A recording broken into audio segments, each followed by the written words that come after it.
آج ہمارے پاس عباس امانت کی ایک بہت ہی اہم کتاب ہے، ایران اے ماڈرن ہسٹری۔ جی یہ کوئی عام ہسٹری کی کتاب نہیں ہے، یہ اس سوال کا جواب دینے کی کوشش کرتی ہے کہ آج کا ایران آخر ایران بنا کیسے؟ بالکل، خاص طور پر 16ویں صدی کے بعد سے، جب اس کی ایک مسلسل سیاسی اور ثقافتی شناخت بننا شروع ہوئی۔ بالکل۔ اور کتاب کا مین آرگیومنٹ یہ ہے کہ ایران صرف آپ کہہ لیں کہ واقعات کا مجموعہ نہیں ہے، یہ ایک تہذیب کی کہانی ہے جو مشرق اور مغرب کے سنگم پر کھڑی تھی اور اپنی اسٹریٹیجک لوکیشن، اپنی قدیم روایت اور ایک بہت ہی یونیک مذہبی شناخت کی وجہ سے ہمیشہ ریلیونٹ رہی۔ تو آئیے اس کہانی کو شروع کرتے ہیں۔ کتاب کی تمہید میں ہی ایک بہت دلچسپ بات لکھی ہے کہ ایران کی ایک ان انٹرپٹڈ پولیٹیکل آئیڈینٹی رہی ہے۔ جی، مطلب ایک مسلسل سیاسی شناخت جو صفوی سلطنت سے شروع ہوئی۔ لیکن اس سے پہلے کیا تھا؟ کیا ایران کا تصور موجود نہیں تھا؟ دور تھی کہ عربی رسم الخط اپنانے کے باوجود ایران نے اپنی قدیم یادیں، اپنی کہانیاں جیسے شاہ نامہ، انہیں محفوظ رکھا۔ اور یہ یادیں بہت پرانی ہیں۔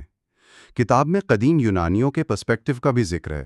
وہ قدیم فارسی سلطنت یعنی ایکمینڈ امپائر اسے کس نظر سے دیکھتے تھے؟ وہ خوف اور عزت کی ایک ملی جلی نگاہ سے دیکھتے تھے۔ ایک طرف سائرس اعظم کی اتنی بڑی سلطنت تھی جس کی اپنی کرنسی، ایک منظم انتظامیہ اور ایک بالکل الگ مذہبی نظام تھا، وہ اسے ایک بہت بڑی طاقت مانتے تھے۔ لیکن دوسری طرف وہ انہیں باربیرین بھی کہتے تھے۔ باربیرین کا لفظ آج تو بہت نیگیٹو سمجھا جاتا ہے، اس کا مطلب ہمیشہ سے یہی تھا کیا؟ نہیں، اور یہ بہت دلچسپ ہے۔ یونانی لفظ بارباروس کا مطلب صرف اتنا تھا کہ وہ شخص جس کی زبان ہمیں سمجھ نہیں آتی۔ اچھا۔ جی، یہ ایک طرح سے پرشینز کو خود سے کمتر دکھانے کا طریقہ تھا، شاید اس لیے کہ وہ ان کی دولت اور طاقت سے ڈرتے تھے، اور یہی نظریہ بعد میں اسکندر اعظم نے بھی استعمال کیا۔ حالانکہ اس نے خود بعد میں فارسی روایت اپنا لی تھی، ہے نا؟ بالکل، ایران فتح کرنے کے بعد اس نے خود فارسی روایات اور حکومت کرنے کا طریقہ اپنا لیا تھا۔ تو یہ تو ہوا یونانی نظریہ۔ جی، لیکن ہیبرو بائبل یعنی یہودیوں کی مقدس کتاب، اس میں پرشین کا ذکر بالکل مختلف انداز میں ملتا ہے۔ جی، وہاں تصویر بالکل الٹ ہے۔ سائرس اعظم کو ایک نجات دہندہ، یہاں تک کہ مسیح کہا گیا ہے۔ مسیح؟ جی، کیونکہ اس نے یہودیوں کو بابل کی قید سے آزاد کرایا تھا۔ کتاب ایستر کی پوری کہانی پارسی بادشاہوں کے تحفظ اور یہودیوں کی سلطنت سے وفاداری کے گرد گھومتی ہے۔ تو ایک ہی سلطنت کی دو بالکل مختلف کہانیاں۔ بالکل۔ اب آتے ہیں ایران کی سیاسی شناخت پر۔ کتاب کہتی ہے کہ ایران میں اقتدار ہمیشہ 3 کھمبوں پر کھڑا رہا ہے۔ یہ کون سے 3 ستون تھے؟ یہ ایک بہت اہم کانسیپٹ ہے۔ پہلا ستون بادشاہت کا تھا، یعنی شاہ۔ صحیح۔ دوسرا ستون مذہبی اتھارٹی کا، یعنی علماء اور فقہا۔ اور تیسرا، جسے کتاب پیغمبرانہ روایت کہتی ہے، یعنی وہ لوگ جو وقت کے ساتھ سماجی اصلاحات کی بات کرتے تھے۔ ایران کی پوری تاریخ ان 3 طاقتوں کے درمیان ٹکراؤ اور کشمکش کی کہانی ہے۔ اور ان میں سب سے اہم تو شاہ کا تصور ہے۔ یہ لفظ آیا کہاں سے؟ لفظ شاہ قدیم فارسی شائق سے نکلا ہے، جس کا مطلب ہے وہ جو اپنی قابلیت کی بنا پر حکومت کا حقدار ہے۔ اچھا۔ یہ صرف طاقت کی بات نہیں تھی، شاہ کے پاس ایک خدائی کرشمہ یا فر سمجھا جاتا تھا، لیکن یہ فر انکنڈیشنل نہیں تھا۔ اگر بادشاہ ظالم بن جائے تو یہ خدائی حمایت اس سے چھن سکتی تھی۔ تو کیا کوئی چیک اینڈ بیلنس تھا؟ کتاب میں سرکل آف ایکوٹی کا ذکر ہے۔ یہ کیا ماڈل تھا؟ یہ ایک طرح کا قدیم سوشل کانٹریکٹ تھا۔ نظریہ یہ تھا کہ بادشاہ کا فرض اپنی رعایا کی حفاظت کرنا ہے تاکہ وہ خوشحال ہو۔ ٹھیک ہے، خوشحال رعایا ریاست کو ٹیکس دے گی، جس سے فوج مضبوط ہوگی اور ریاست محفوظ رہے گی۔ اگر بادشاہ ظلم کرے گا تو رعایا غریب ہوگی، ریاست کمزور ہوگی اور بادشاہ کی حکومت ختم ہو جائے گی۔ یہ ایک آئیڈیل ماڈل تھا، لیکن حقیقت تو ظاہر ہے اس سے مختلف ہوگی۔ حقیقت اکثر شطرنج کی بازی کی طرح پیچیدہ تھی، جہاں بادشاہ اکثر شاہ مات یعنی چیک میٹ کی پوزیشن میں ہوتا تھا۔ یہ نظریہ تو بہت اچھا تھا، لیکن یہ تبھی کام کر سکتا تھا جب بادشاہ کا کنٹرول ہر جگہ ہو۔ حقیقت میں مرکز سے دور قبائلی علاقوں میں بادشاہ کی طاقت کتنی تھی؟ یہی تو اصل چیلنج تھا۔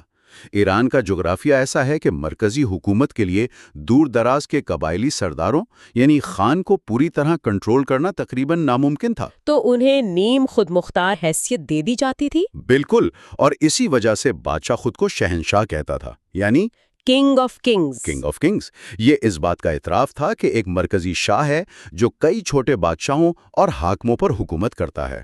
جغرافیہ کی بات چلی ہے تو ایران کے لینڈسکیپ نے اس کی تاریخ پہ کتنا گہرا اثر ڈالا؟ شاید سب سے گہرا اثر جغرافیہ کا ہی تھا۔ ایران کا سطح مرتفع ایک قدرتی کلیک کی طرح ہے، جس کے شمال اور مغرب میں بلند پہاڑ ہیں، لیکن شمال مشرق کی طرف سے وسطی ایشیا کا جو کھلا راستہ ہے وہ اس کی سب سے بڑی کمزوری تھی۔ اور زیادہ تر حملہ وہیں سے آئے؟ جی، تاریخ گواہ ہے، ترک اور منگول سب اسی راستے سے آئے۔ اور پانی کی کمی، اس کا کیا کردار تھا؟ پانی کی کمی نے ایرانی تہذیب کی شکل و صورت طے کی۔ بستیاں وہیں آباد ہوئیں جہاں پانی تھا، یعنی پہاڑوں کے دامن میں یا صحراؤں کے کناروں پر۔ صحیح۔ اور یہیں پر فارسی انجینئرنگ کا ایک شاہکار سامنے آیا، کنات کا نظام۔ یہ تو ایک جینیس انوینشن تھی، ہے نا؟ زیر زمین سرنگوں کا جال جو پانی کو میلوں دور تک لے جاتا تھا۔ بالکل، اسی جغرافیہ کی وجہ سے ایران کا سماجی ڈھانچہ بھی بہت یونیک رہا ہوگا۔ جی، 20ویں صدی سے پہلے 3 طرح کی آبادیاں تھیں۔ شہر، جہاں صرف 10% لوگ رہتے تھے، صرف 10%؟ جی، گاؤں جہاں 50% آبادی تھی، جو زیادہ تر غریب تھی، اور سب سے حیران کن بات 40% آبادی قبائلی خانہ بدوشوں پر مشتمل تھی۔ 40%؟ اس کا مطلب ہے کہ ریاست کی فوجی طاقت کا بڑا حصہ انہی قبائل پر منحصر تھا؟ بالکل، اور یہی بادشاہوں کے لیے سب سے بڑا چیلنج تھا کہ ان طاقتور قبائل کو کیسے کنٹرول میں رکھا جائے۔ یہ ایک مسلسل پاور سٹرگل تھی۔ شہروں کی بات کرتے ہیں۔ ایک عام فارسی شہر کیسا ہوتا تھا؟ کتاب اسے گھرا ہوا نخلستان یعنی انکلوزڈ اویسز کہتی ہے۔ یہ بہت خوبصورت تصویر ہے۔ شہر کے مرکز میں قلعہ ہوتا تھا، ارگ، پھر بازار اور جامع مسجد، اور ان سب کو جوڑتا تھا ایک بڑا عوامی چوک جسے میدان کہتے تھے۔ یہ میدان کا تصور بہت دلچسپ ہے۔ یہ صرف ایک سکوائر تو نہیں تھا، مطلب وہاں پولو بھی ہو رہا ہے، کسی کو سزا بھی مل رہی ہے اور ساتھ میں تجارت بھی چل رہی ہے۔ آپ نے بالکل صحیح کہا، یہ شہر کا دھڑکتا ہوا دل تھا۔ یہ وہ جگہ تھی جہاں حکومت اور عوام کا آمنا سامنا ہوتا تھا۔ اور بازار صرف خرید و فروخت کی جگہ نہیں تھا، وہ ایک طاقتور سیاسی ادارہ تھا جو ضرورت پڑنے پر ہڑتال اور احتجاج بھی منظم کر سکتا تھا۔ یعنی طاقت صرف بادشاہ کے محل میں نہیں تھی، بلکہ بازار اور میدان میں بھی بکھری ہوئی تھی۔ جی، اب آتے ہیں اس ثقافتی گوند پر جس نے ایران کو جوڑے رکھا۔ اور وہ گوند تھی فارسی زبان اور اس کی شاعری۔ شاہ نامہ اور رومی کی مثنوی جیسے شاہکاروں نے ایک مشترکہ ثقافتی شعور پیدا کیا۔ شاعری وہ ذریعہ تھی جہاں ایسی باتیں بھی کہی جا سکتی تھیں جو سیاست یا مذہب میں ممنوع تھیں۔ کتاب میں فارسی ثقافت کی ایک اور خاصیت کا ذکر ہے، باطن اور ظاہر کے درمیان فرق۔ اس کا کیا مطلب ہے؟ یہ ایک کلیدی نقطہ ہے۔ ظاہر وہ ہے جو سب کو نظر آتا ہے، اور باطن وہ ہے جو چھپا ہوا ہے، یعنی اصل حقیقت۔ یہ تصور ایران کی صوفیانہ روایات، سماجی آداب، یہاں تک کہ سیاست میں بھی گہرائی تک موجود ہے۔ اسی ڈوالٹی کی وجہ سے ایران نے اسلام قبول کرنے کے بعد بھی اپنی قدیم روایات جیسے نوروز کا تہوار اسے کبھی نہیں چھوڑا۔ اور ان قدیم روایات میں زرتشتی مذہب کا اثر کتنا گہرا تھا؟ بہت گہرا۔ ایک پیغمبر کا تصور، نیکی اور بدی کے درمیان ازلی کشمکش، اور جنت کا تصور۔ پیراڈائز۔ جی، لفظ پیراڈائز خود فارسی لفظ پردیس سے نکلا ہے، جس کا مطلب ہے دیواروں والا باغ۔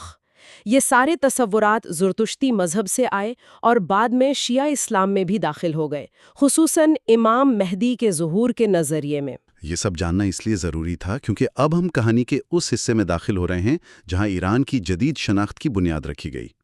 کتاب کا پہلا بڑا حصہ ہے پارٹ 1، شیعی ایمپائر۔ یہ وہ دور ہے جب 16ویں صدی میں صفوی سلطنت نے ایران کو ایک شیعہ ریاست کے طور پر متحد کیا۔ یہ ایک انقلابی تبدیلی تھی جس نے ایران کو اپنے سنی پڑوسیوں خصوصاً طاقتور عثمانی سلطنت سے ہمیشہ کے لیے الگ کر دیا۔ اور اس انقلاب کی کہانی پہلے باب سے شروع ہوتی ہے۔ Chapter 1 Shiism and the Safavid revolution 1501 to 1588۔ کہانی 1501 میں شروع ہوتی ہے جب ایک 15 سالہ لڑکا اسماعیل نے تبریز شہر پر قبضہ کیا اور خود کو ایران کا شہنشاہ قرار دیا۔ 15 سال کا لڑکا؟ جی، اور اس کا پہلا حکم تھا کہ تمام مسجدوں میں شیعہ اذان دی جائے اور پہلے 3 خلفاء پر سر عام لعنت بھیجی جائے۔ یہ تو ایک بہت بڑا قدم تھا کیونکہ اس وقت ایران کی اکثریت تو سنی تھی۔ بالکل۔ تو اس کے پاس ایسی کیا طاقت یا کیرزما تھا کہ لوگ اس کے پیچھے چل پڑے؟ اس کی طاقت کا راز اس کی تحریک کی ابتدا میں چھپا ہے۔ صفویوں کا آغاز ایک سنی صوفی سلسلے سے ہوا تھا، لیکن وقت کے ساتھ یہ ایک جنگجو مسیحائی شیعہ تحریک میں بدل گئی۔ اچھا۔ اسماعیل کے ترکمان پیروکار جنہیں قزلہ باش یعنی سرخ سر کہا جاتا تھا، وہ اسے صرف ایک پیر یا بادشاہ نہیں مانتے تھے، وہ اسے حضرت علی کا اوتار اور خدا کا مظہر سمجھتے تھے۔ یعنی یہ ایک مذہبی جنون تھا جس نے اسے اتنی تیزی سے طاقتور بنایا۔ بالکل، ان کے لیے اسماعیل کی اطاعت ایک مذہبی فریضہ تھا۔ اس نے دہشت اور جبر کا بے دریغ استعمال کیا۔ 1501 سے 1511 کے 10 سالوں میں اس نے تقریباً پورے ایران کو فتح کر لیا۔ لیکن صرف تلوار کے زور پر تو ریاست نہیں چل سکتی۔ نہیں چل سکتی، وہ یہ سمجھتا تھا۔ اسے ایک نظریاتی بنیاد بھی چاہیے تھی۔ اس کے لیے اس نے جنوبی لبنان کے علاقے جبل عامل سے عرب شیعہ فقہا کو ایران بلایا تاکہ وہ ریاست کا قانونی اور مذہبی ڈھانچہ تیار کریں۔ لیکن اس نئی شیعہ ریاست کے دشمن بھی بہت طاقتور تھے۔ 2 بڑے دشمن تھے، مشرق میں ازبک اور مغرب میں عثمانی سلطنت۔ 1510 میں اسماعیل نے ازبک رہنما شیبانی خاں کو ایک جنگ میں شکست دی، اور یہ تھوڑا گروزم ہے، اس نے شیبانی خاں کی کھوپڑی کو سونے کا پیالہ بنا کر جشن منایا۔ یہ تو سیدھا سیدھا ایک سٹیٹمنٹ آف پاور ہے۔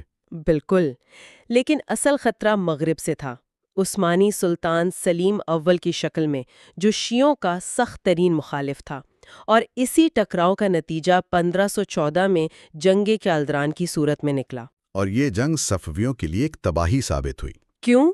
ایک لفظ میں، ٹیکنالوجی۔ ٹیکنالوجی؟ جی، عثمانیوں کے پاس جدید آتشی اسلحہ یعنی توپیں اور بندوقیں تھیں، جبکہ صفوی فوج کا انحصار اب بھی گھڑ سوار تیر اندازوں پر تھا۔ صفوی تو آتشی اسلحے کو غیر مردانہ اور بزدلی کی علامت سمجھتے تھے۔ اور نتیجہ یہ ہوا کہ صفوی فوج کچل کر رہ گئی۔ یہ شکست اسماعیل کے لیے ایک شدید ذاتی اور نفسیاتی دھچکا تھا۔ اس کی ناقابل شکست ہونے کی مت ہمیشہ کے لیے ٹوٹ گئی اور صفوی ریاست کی توسیع ایران کی سرحدوں تک محدود ہو گئی۔ اسماعیل کے بعد اس کا بیٹا طہماسپ بادشاہ بنا۔ اس نے اس بکھری ہوئی سلطنت کو کیسے سنبھالا؟ طہماسپ کا دور حکومت بہت طویل تھا، تقریباً 52 سال۔ اس نے ریاست کو مستحکم کیا۔ قزلباش سردار آپس میں لڑ رہے تھے تو طہماسپ نے ان پر انحصار کم کرنے کے لیے شیعہ علماء اور فقہا کو زیادہ اختیارات دینا شروع کر دیے۔ اچھا۔ الکرکی نامی ایک بہت بااثر فقیہ کو اتنے اختیارات دیے گئے کہ ریاست میں علماء کا اثر و رسوخ بے پناہ بڑھ گیا۔ کیا اسے بھی عثمانیوں کا سامنا کرنا پڑا؟ جی، مشہور عثمانی سلطان سلیمان عالی شان نے ایران پر 3 بڑے حملے کیے، لیکن طہماسپ نے لڑنے کے بجائے اسکارچڈ ارتھ پالیسی اپنائی۔ مطلب پیچھے ہٹتے ہوئے سب کچھ تباہ کر دینا؟ جی، فصلیں، کنویں، سب کچھ، تاکہ عثمانی فوج کو رسد نہ مل سکے۔ یہ حکمت عملی کامیاب رہی، اور اسی دور میں طہماسپ نے قزلباشوں کا اثر کم کرنے کے لیے قفقاز سے عیسائی غلاموں کو بھرتی کرنا شروع کیا، جنہیں بھولامس کہا جاتا تھا، اور انہیں فوج اور انتظامیہ میں شامل کیا۔ طہماسپ کے لمبے دور کے بعد کیا ہوا؟ کیا امن قائم رہا؟ نہیں، اس کی موت کے بعد خانہ جنگی شروع ہو گئی۔ قزلباش سرداروں کی دھڑے بندی، محلاتی سازشیں اور اسماعیل دوم کے مختصر اور خونی دور نے سلطنت کو تباہی کے دہانے پر پہنچا دیا۔ اور اسی افراتفری اور مایوسی کے عالم میں ایک نیا ستارہ طلوع ہوا۔ شاہ عباس۔ بالکل، خراسان میں ایک قزل باش سردار نے نوجوان عباس مرزا کو بادشاہ بنانے کا اعلان کیا۔ 1587 تک عباس میں دارالحکومت قزوین پر قبضہ کر لیا اور شاہ عباس اول کے طور پر تخت نشین ہوا۔ اور یہیں سے کتاب کا دوسرا باب شروع ہوتا ہے، chapter 2، the age of Abbas I and the shaping of the Safavid empire 1588 to 1666۔ شاہ عباس کو ایران کا سب سے عظیم حکمران کیوں مانا جاتا ہے؟ کیونکہ اس نے ایک بکھری ہوئی اور شکست خوردہ سلطنت کو نہ صرف بچایا بلکہ اسے اس کے عروج پر پہنچا دیا۔ اس کا پہلا کام قزل باشوں کی طاقت کو توڑنا تھا۔ کیسے؟ اس نے شاہی سیون یعنی شاہ سے محبت کا نعرہ استعمال کر کے قبائلی وفاداری کو بادشاہ کی ذات سے جوڑ دیا، اور سب سے اہم قدم، اس نے غلام فوج کے منصوبے کو بہت بڑے پیمانے پر نافذ کیا اور آتشی اسلحے کو فوج کا لازمی حصہ بنایا۔ اس کی فوجی حکمت عملی کیا تھی؟ وہ بہت حقیقت پسند تھا۔ اس نے پہلے 1590 میں عثمانیوں کے ساتھ ایک ذلت آمیز معاہدہ کیا تاکہ وہ اپنی پوری توجہ مشرق میں ازبکوں پر مرکوز کر سکے۔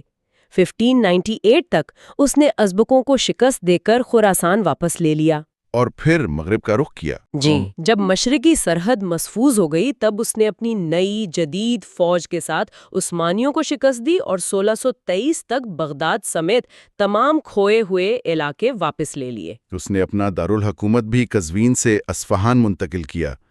یہ صرف ایک شہر کی تبدیلی تھی یا اس کے پیچھے کوئی بڑا ویژن تھا؟ یہ شاہ عباس کا ماسٹر سٹروک تھا۔ اس نے شہر کے مرکز میں نقش جہاں کا عظیم الشان میدان تعمیر کروایا اور اس کے ذریعے ریاست کے 3 ستونوں بادشاہت، مذہب اور تجارت کو ایک ہی جگہ پر اکٹھا کر دیا۔ ایک کھلا پیغام کہ اب طاقت مرکز میں بادشاہ کے پاس ہے۔ بالکل۔ اس سب کے لیے پیسہ کہاں سے آیا؟ اس نے معاشی اصلاحات بھی کی۔ اس نے زمینوں کو قزلباشوں کی جاگیروں سے نکال کر براہ راست شاہی کنٹرول میں لے لیا، اور سب سے بڑی تبدیلی، اس نے ریشم کی منافع بخش تجارت پر مکمل ریاستی اجارہ داری قائم کر لی۔ اچھا۔ اور اس نے آرمینیائی تاجروں کو زبردستی آصفہان کے ایک نئے محلے نیو جلفا میں آباد کیا تاکہ ان کے عالمی تجارتی نیٹ ورک سے فائدہ اٹھا کر ایرانی ریشم کو یورپ میں بیچا جا سکے۔ اس کا مطلب ہے کہ وہ دنیا سے کٹا ہوا نہیں تھا بلکہ یورپ کی اہمیت کو سمجھتا تھا۔ بہت اچھی طرح سمجھتا تھا۔ اس نے عثمانیوں کا مقابلہ کرنے کے لیے یورپی طاقتوں سے اتحاد کی کوششیں کیں۔ شرلی برادران جیسے انگریز مہم جو اس کے دربار میں آئے اور اس کی فوج کو جدید بنانے میں مدد کی۔ لیکن کیا اس سب کے باوجود صفوی سلطنت کا عالمی نظریہ واقعی کھلا تھا؟ کوئی علمی تبادلہ بھی ہوا؟ بدقسمتی سے نہیں۔ تجارت اور سفارت کاری تو ہوئی، لیکن یورپ میں ہونے والی سائنسی اور فکری انقلابات سے صفوی دانشور تقریباً ناواقف رہے۔ پرنٹنگ پریس میں بھی کوئی دلچسپی نہیں لی گئی۔ ان کا ہورائزن محدود ہی رہا۔ ریاست کے اندر بھی تو اسے نظریاتی چیلنجز کا سامنا کرنا پڑا ہوگا؟ جی، نقطوی تحریک ایک بڑا چیلنج تھی جو ایک صوفیانہ عقیدہ تھا، اور یہ پیشگوئی کر رہا تھا کہ جلد ہی ایک نیا فارسی دور شروع ہوگا۔ عباس نے پہلے ان کی محفلوں میں شرکت کی، لیکن جب اسے ان کا اثر و رسوخ خطرناک محسوس ہوا تو اس نے انہیں بے دردی سے کچل دیا۔ کیا اس دور میں فلسفے اور فکر کی کوئی گنجائش تھی؟ بالکل تھی۔ اسی دور میں اصفہان کا مکتبہ فکر ابھرا جس نے فلسفہ، دینیات اور تصوف کو ملانے کی کوشش کی۔ اس کے سب سے بڑے نمائندے ملا صدرت تھے۔ لیکن کتاب کے مطابق آخرکار فلسفے پر روایت کا غلبہ ہو گیا؟ جی، 17ویں صدی کے آخر تک فلسفے کی جگہ حدیث کے مطالعہ نے لے لی، جس کی قیادت ملا محمد باقر مجلسی جیسے علماء نے کی۔ ان کی کتابوں نے ایران کو ایک حقیقی شیعہ قوم بنانے میں اہم کردار ادا کیا، لیکن اس کی ایک قیمت بھی تھی۔ اس سے مذہبی اقلیتوں پر ظلم بڑھا اور معاشرے میں عدم برداشت میں اضافہ ہوا۔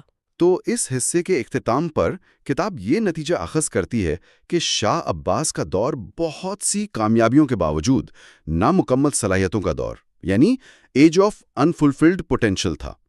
ایسا کیوں؟ باشوں کو کمزور کرنے سے قبائلی مسئلے کا مستقل حل نہیں نکلا۔ ریشم کی اجارہ داری عارضی ثابت ہوئی اور کوئی مستقل بحری طاقت نہیں بنائی گئی۔ اور سب سے بڑھ کر زرعی نظام کو مکمل طور پر مرکز کے کنٹرول میں لانے نے طویل مدت میں سلطنت کے دفاعی نظام کو کمزور کر دیا۔ یہ 18ویں صدی کے ایران کی کہانی ہے۔ جی، ایک ایسی صدی جس میں ایک عظیم سلطنت بکھر گئی، ایک ظالم فاتح نے اسے لوٹا اور پھر خانہ جنگی کے ملبے سے ایک نئی طاقت نے جنم لیا۔ بالکل۔ تو آج کا بڑا سوال یہی ہے کہ جب کوئی ملک اس طرح ٹوٹتا ہے تو اسے دوبارہ جوڑنے کے لیے کیسی قیادت کی ضرورت ہوتی ہے؟ اور یہ کہانی اسی سوال کا جواب دیتی ہے۔ تو کتاب کا یہ حصہ شروع ہوتا ہے صفوی سلطنت کے خاتمے سے، اور اس کا آغاز ایک بہت ہی آپ کہہ سکتی ہیں فلمی منظر سے ہوتا ہے۔ جی، تصور کریں 23 اکتوبر 1722 کا دن ہے۔ اصفہان، جو کبھی دنیا کے شاندار ترین شہروں میں سے ایک تھا، 7 مہینے کے محاصرے کے بعد بھوک اور بیماری سے تباہ ہو چکا ہے۔ اور پھر شہر کے دروازے سے آخری صفوی بادشاہ شاہ سلطان حسین خود اپنا تاج اتار کر ایک افغان حملہ آور کے سر پر رکھ رہا ہے۔ یہ تو واقعی کسی فلم کے سین جیسا ہے، مطلب یہ صرف ایک شکست نہیں تھی، ہے نا؟ نہیں، بالکل نہیں، یہ ایک بہت گہری علامت تھی۔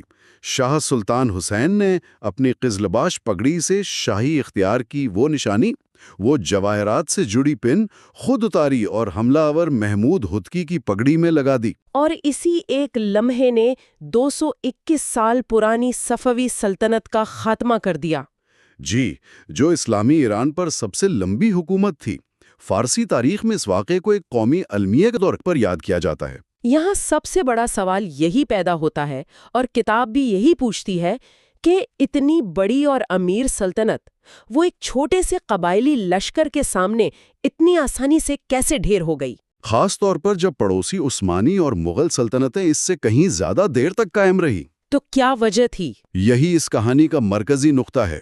اس کی وجوہات صرف اس ایک جنگ میں نہیں بلکہ پچھلی کئی دہائیوں میں چھپی تھی۔ اس کی جڑیں بہت گہری تھیں۔ تو چلیں ان جڑوں کو دیکھتے ہیں۔ کتاب کے مطابق اس کی شروعات جانشینی کے ایک بحران سے ہوتی ہے۔ شاہ عباس اول، جو ایک عظیم حکمران تھا، 1629 میں جب اس کی وفات ہوئی تو اس نے کوئی قابل جانشین تیار نہیں کیا تھا، اور اس کے بعد جو ہوا وہ تو خوفناک تھا۔ کیا ہوا تھا؟ اس کے پوتے شاہ صفی نے تخت پر بیٹھتے ہی شاہی خاندان کے درجنوں شہزادوں کو قتل کروا دیا۔ مطلب اس نے اپنے لیے تو خطرہ ختم کر دیا، لیکن سلطنت کی بنیادوں کو ہلا دیا۔ اس قتل و غارت کا اثر کیا ہوا؟ اس نے قزلباش امیروں کو کمزور کر دیا، یعنی وہ ترک جنگجو قبائل جنہوں نے صفوی سلطنت کی بنیاد رکھی تھی، ان کی جگہ غیر قزلباش منتظمین نے لے لی۔ تو یہ اچھی بات نہیں تھی کہ پروفیشنل ایڈمنسٹریٹرز آ گئے؟ ہونی تو چاہیے تھی، اور ساروتکی جیسے قابل وزیر آئے بھی جنہوں نے ریاست کو مضبوط کرنے کی کوشش کی، لیکن وہ کبھی کامیاب نہیں ہو سکے۔ کیوں؟ وجہ یہ تھی کہ شاہ کی ذاتی مداخلت بہت زیادہ تھی۔ یہاں عثمانی سلطنت سے موازنہ بہت دلچسپ ہے۔ عثمانیوں کے ہاں وزیر اعظم کا دفتر، جسے سبلائم پورٹ کہتے تھے، ایک الگ اور خود مختار ادارہ تھا۔ اچھا، یعنی انتظامیہ محلاتی سازشوں سے آزاد تھی؟ کافی حد تک۔ صفوی ایران میں یہ دیوار کبھی کھڑی نہیں ہو سکی، اور ہر فیصلہ شاہ کی مرضی پر منحصر تھا۔ اور شاہ خود حکومت چلانے کے قابل نہیں تھے۔ کتاب میں قفس یعنی پنجرے کی پالیسی کا ذکر ہے، یہ کیا تھا؟ اس کا مطلب تھا کہ شہزادوں کو حرم کے اندر دنیا سے الگ تھلگ پالا جاتا تھا تاکہ وہ بغاوت نہ کر سکیں۔ نتیجہ یہ ہوتا تھا کہ جب وہ بادشاہ بنتے تو انہیں حکومت چلانے کا کوئی ایکسپیرینس ہی نہیں ہوتا تھا۔ تو نااہلی کے ساتھ ساتھ صحت کے مسائل بھی تھے؟ بہت سنگین مسائل تھے۔ شراب نوشی، افیون کی لت اور آتشک، جسے فرنگی بیماری کہتے تھے۔ 17ویں صدی کا فرانسیسی سیاح جان شارڈن تو لکھتا ہے کہ یہ ایک وبا کی طرح پھیلی ہوئی تھی۔ یہ شاید مبالغہ ہو، لیکن اس نے شاہی خاندان کو جسمانی اور ذہنی طور پر بہت کمزور کر دیا تھا۔ یہاں ایک بہت بڑا تضاد ہے۔ ایک طرف آپ کہہ رہے ہیں کہ سلطنت اندر سے کھوکھلی ہو رہی تھی، حکمران نائل تھے، جی، لیکن کتاب یہ بھی بتاتی ہے کہ 17ویں صدی کا بیشتر حصہ ایران کے لیے امن، خوشحالی اور ثقافتی عروج کا دور تھا۔ یہ کیسے ممکن ہے؟ یہ ایک بہترین سوال ہے۔ اس کی سب سے بڑی وجہ تھی 1639 میں عثمانیوں کے ساتھ ذوحاب کا معاہدہ۔ اچھا؟ اس ایک معاہدے نے ایران کی مغربی سرحد کو تقریباً 80 سال تک محفوظ کر دیا، جس سے جنگوں کا سلسلہ رک گیا۔ اور جب امن ہوتا ہے تو تجارت و ثقافت کو پھلنے پھولنے کا موقع ملتا ہے، بالکل۔ اور اس دور میں واقعی کمال کا کام ہوا۔ فلسفی ملا صدرہ، عالم دین مجلسی اور شاعر صاحب تبریزی جیسے لوگ اسی دور میں سامنے آئے۔ اور یہ ثقافت صرف شاہی دربار تک محدود نہیں تھی، ہے نا؟ نہیں، یہی تو خاص بات تھی، یہ شہروں کی گلیوں اور کافی ہاؤسز تک پہنچ گئی تھی۔ اصفہان میں کافی ہاؤسز، شراب خانے اور تفریح گاہیں عام تھی۔ اور وہاں کیا ہوتا تھا؟ یہ وہ جگہ تھیں جہاں لوگ شاعری سنتے تھے، شطرنج کھیلتے تھے اور شاہ نامہ خوانی ہوتی تھی۔ یہ اس بات کی نشانی تھی کہ معاشرے میں ایک آپ کہہ لیں پبلک سفیئر پیدا ہو رہا تھا، جہاں عام لوگ بھی اہم معاملات پر کھل کر بات کر سکتے تھے۔ جان شارڈن نے ان کافی ہاؤسز کے بارے میں کچھ لکھا ہے؟ جی، اس کے مطابق اصفہان کے کافی ہاؤسز میں مذہبی اور سیاسی موضوعات پر اتنی آزادانہ بحث ہوتی تھی جو اس وقت کی دنیا میں کہیں اور نہیں ملتی تھی۔ یہ سب سننے میں تو بہت اچھا لگتا ہے، فلسفہ، شاعری، آزادانہ بحث والے کافی ہاؤسز، لیکن کتاب بتاتی ہے کہ جب مرکز میں سب خوشحالی کے مزے لوٹ رہے تھے تو سلطنت کی سرحدوں پر آگ لگنا شروع ہو چکی تھی۔ یہی ہوا، 17ویں صدی کے آخر تک مرکز کمزور پڑ رہا تھا اور سرحدی علاقے میں قابو ہو رہے تھے۔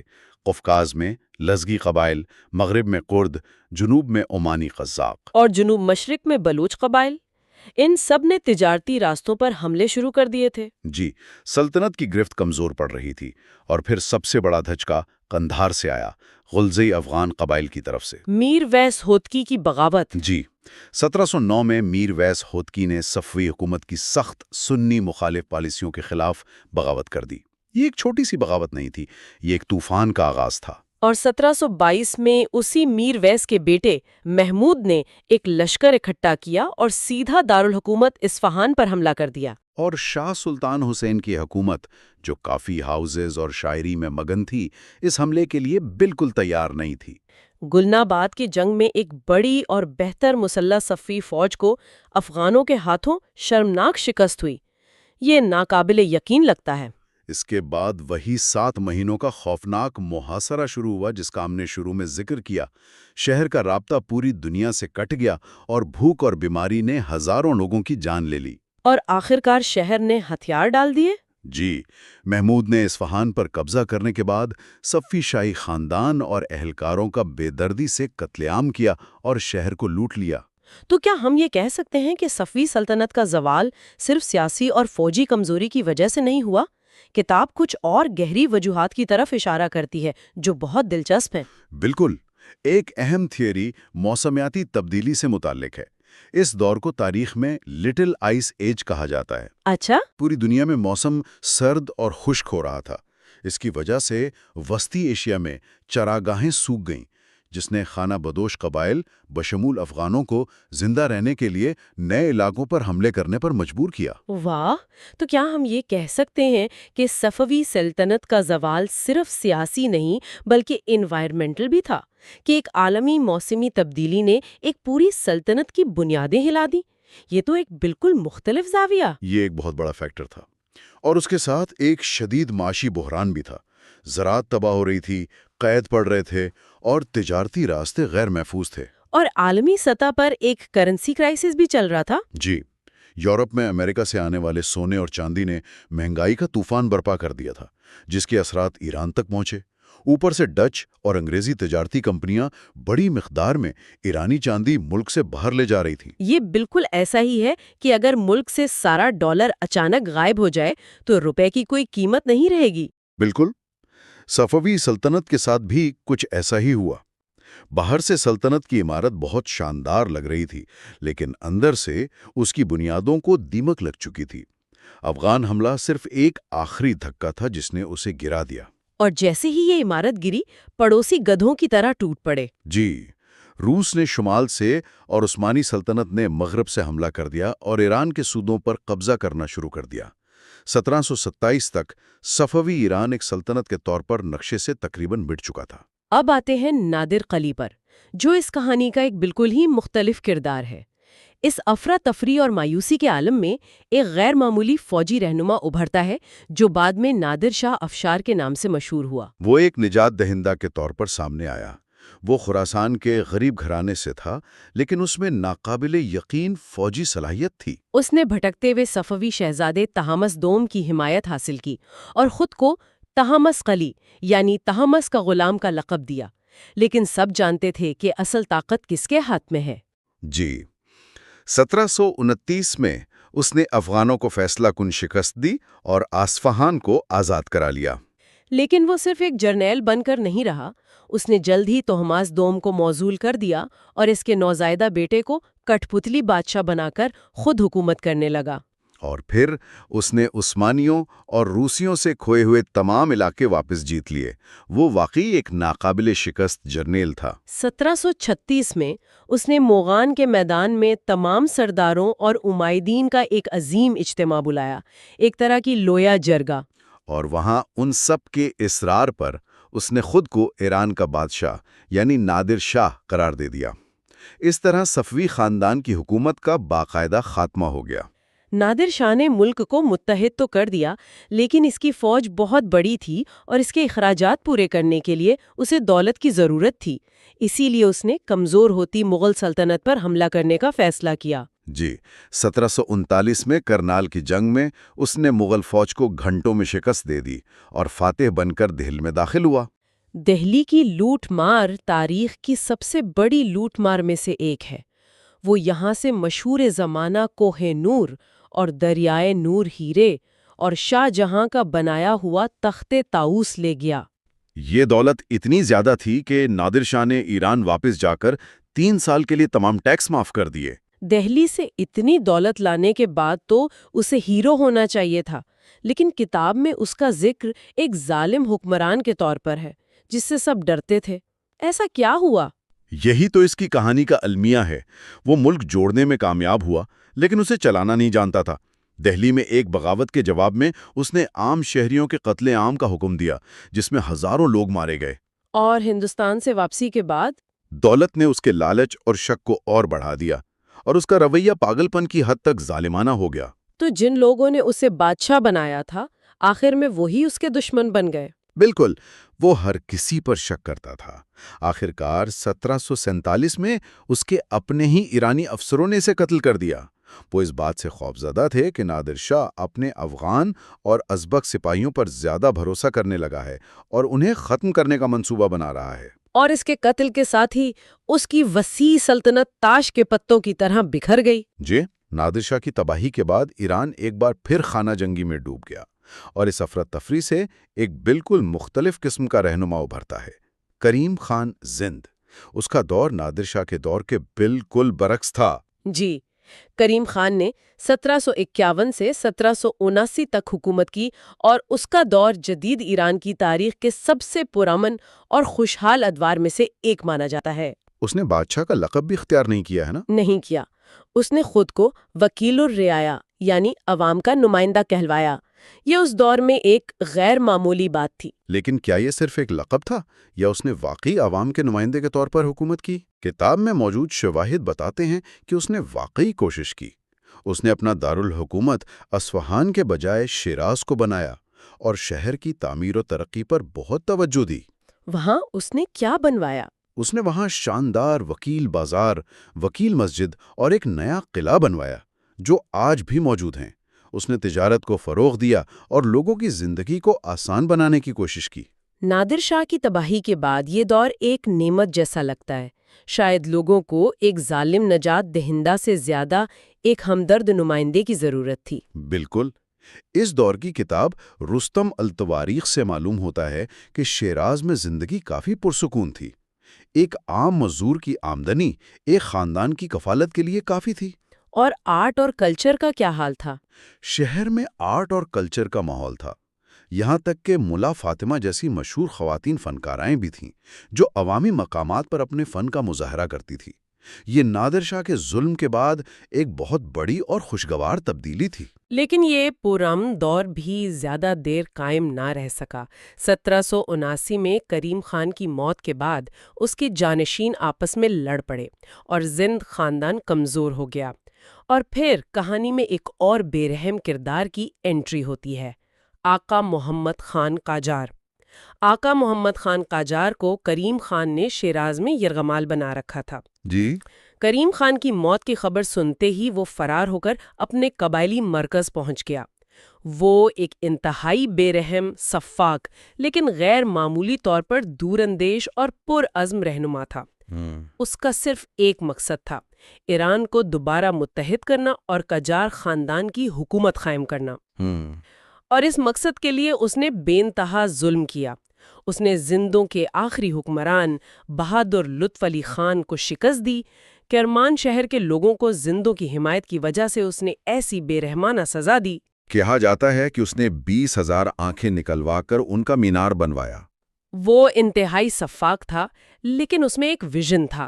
1786 میں اس نے تہران کو اپنا دارالحکومت بنایا، جو اس وقت ایک چھوٹا سا قصبہ تھا۔ اور 1796 میں اس نے تاج پوشی کروائی۔ جی، جارجیا پر حملہ کر کے تفلس شہر کو تباہ کرنے کے بعد اس نے مغان کے میدان میں اپنی تاج پوشی کروائی، لیکن صرف 1 سال بعد 1797 میں اسے اس کے اپنے ہی 2 ملازموں نے قتل کر دیا۔ تو اس کا بھی انجام نادر شاہ جیسا ہی ہوا؟ انجام ایک جیسا تھا، لیکن ایک بڑا فرق تھا۔ مرنے سے پہلے آقا محمد خان نے اپنے بھتیجے فتح علی شاہ کے لیے جانشینی کا راستہ بالکل صاف کر دیا تھا، جس کی وجہ سے قاجار خاندان 1 صدی سے زیادہ عرصے تک ایران پر حکومت کرنے میں کامیاب رہا۔ اس نے اپنی بے رحمی سے ایک مستحکم ریاست کی بنیاد رکھ دی تھی۔ جی بالکل۔ تو یہ پوری صدی تباہی، جنگ اور ظلم کی کہانی ہے، لیکن کیا اس دور میں علم اور ثقافت کا کام بالکل رک گیا تھا؟ نہیں، رکا نہیں تھا، لیکن اس کی شکل بدل گئی تھی۔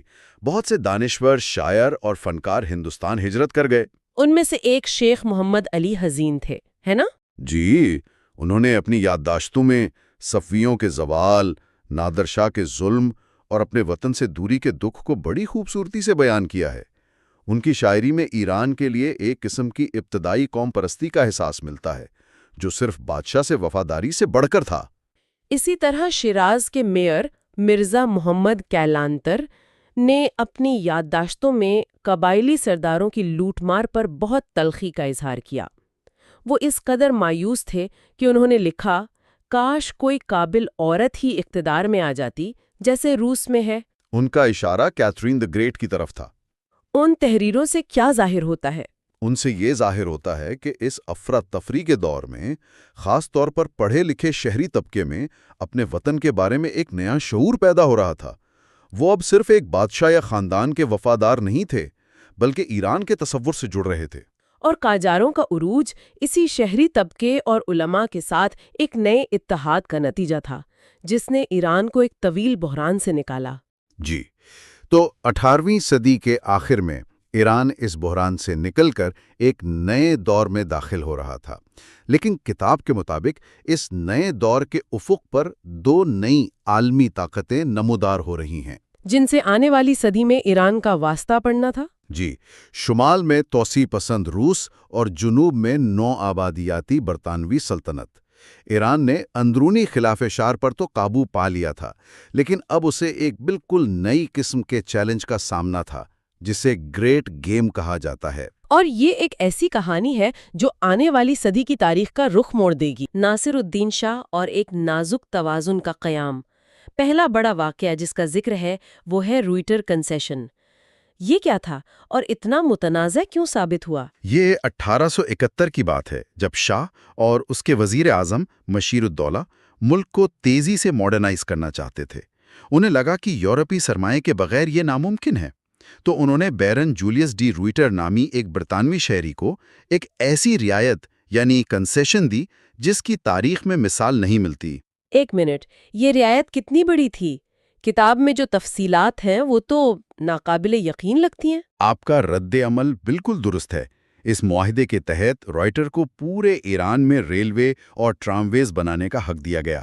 ملک کی تمام معدنیات یعنی کوئلہ، لوہا، پیٹرولیم اور تمام جنگلات پر 70 سال کے لیے اس کا کنٹرول تھا۔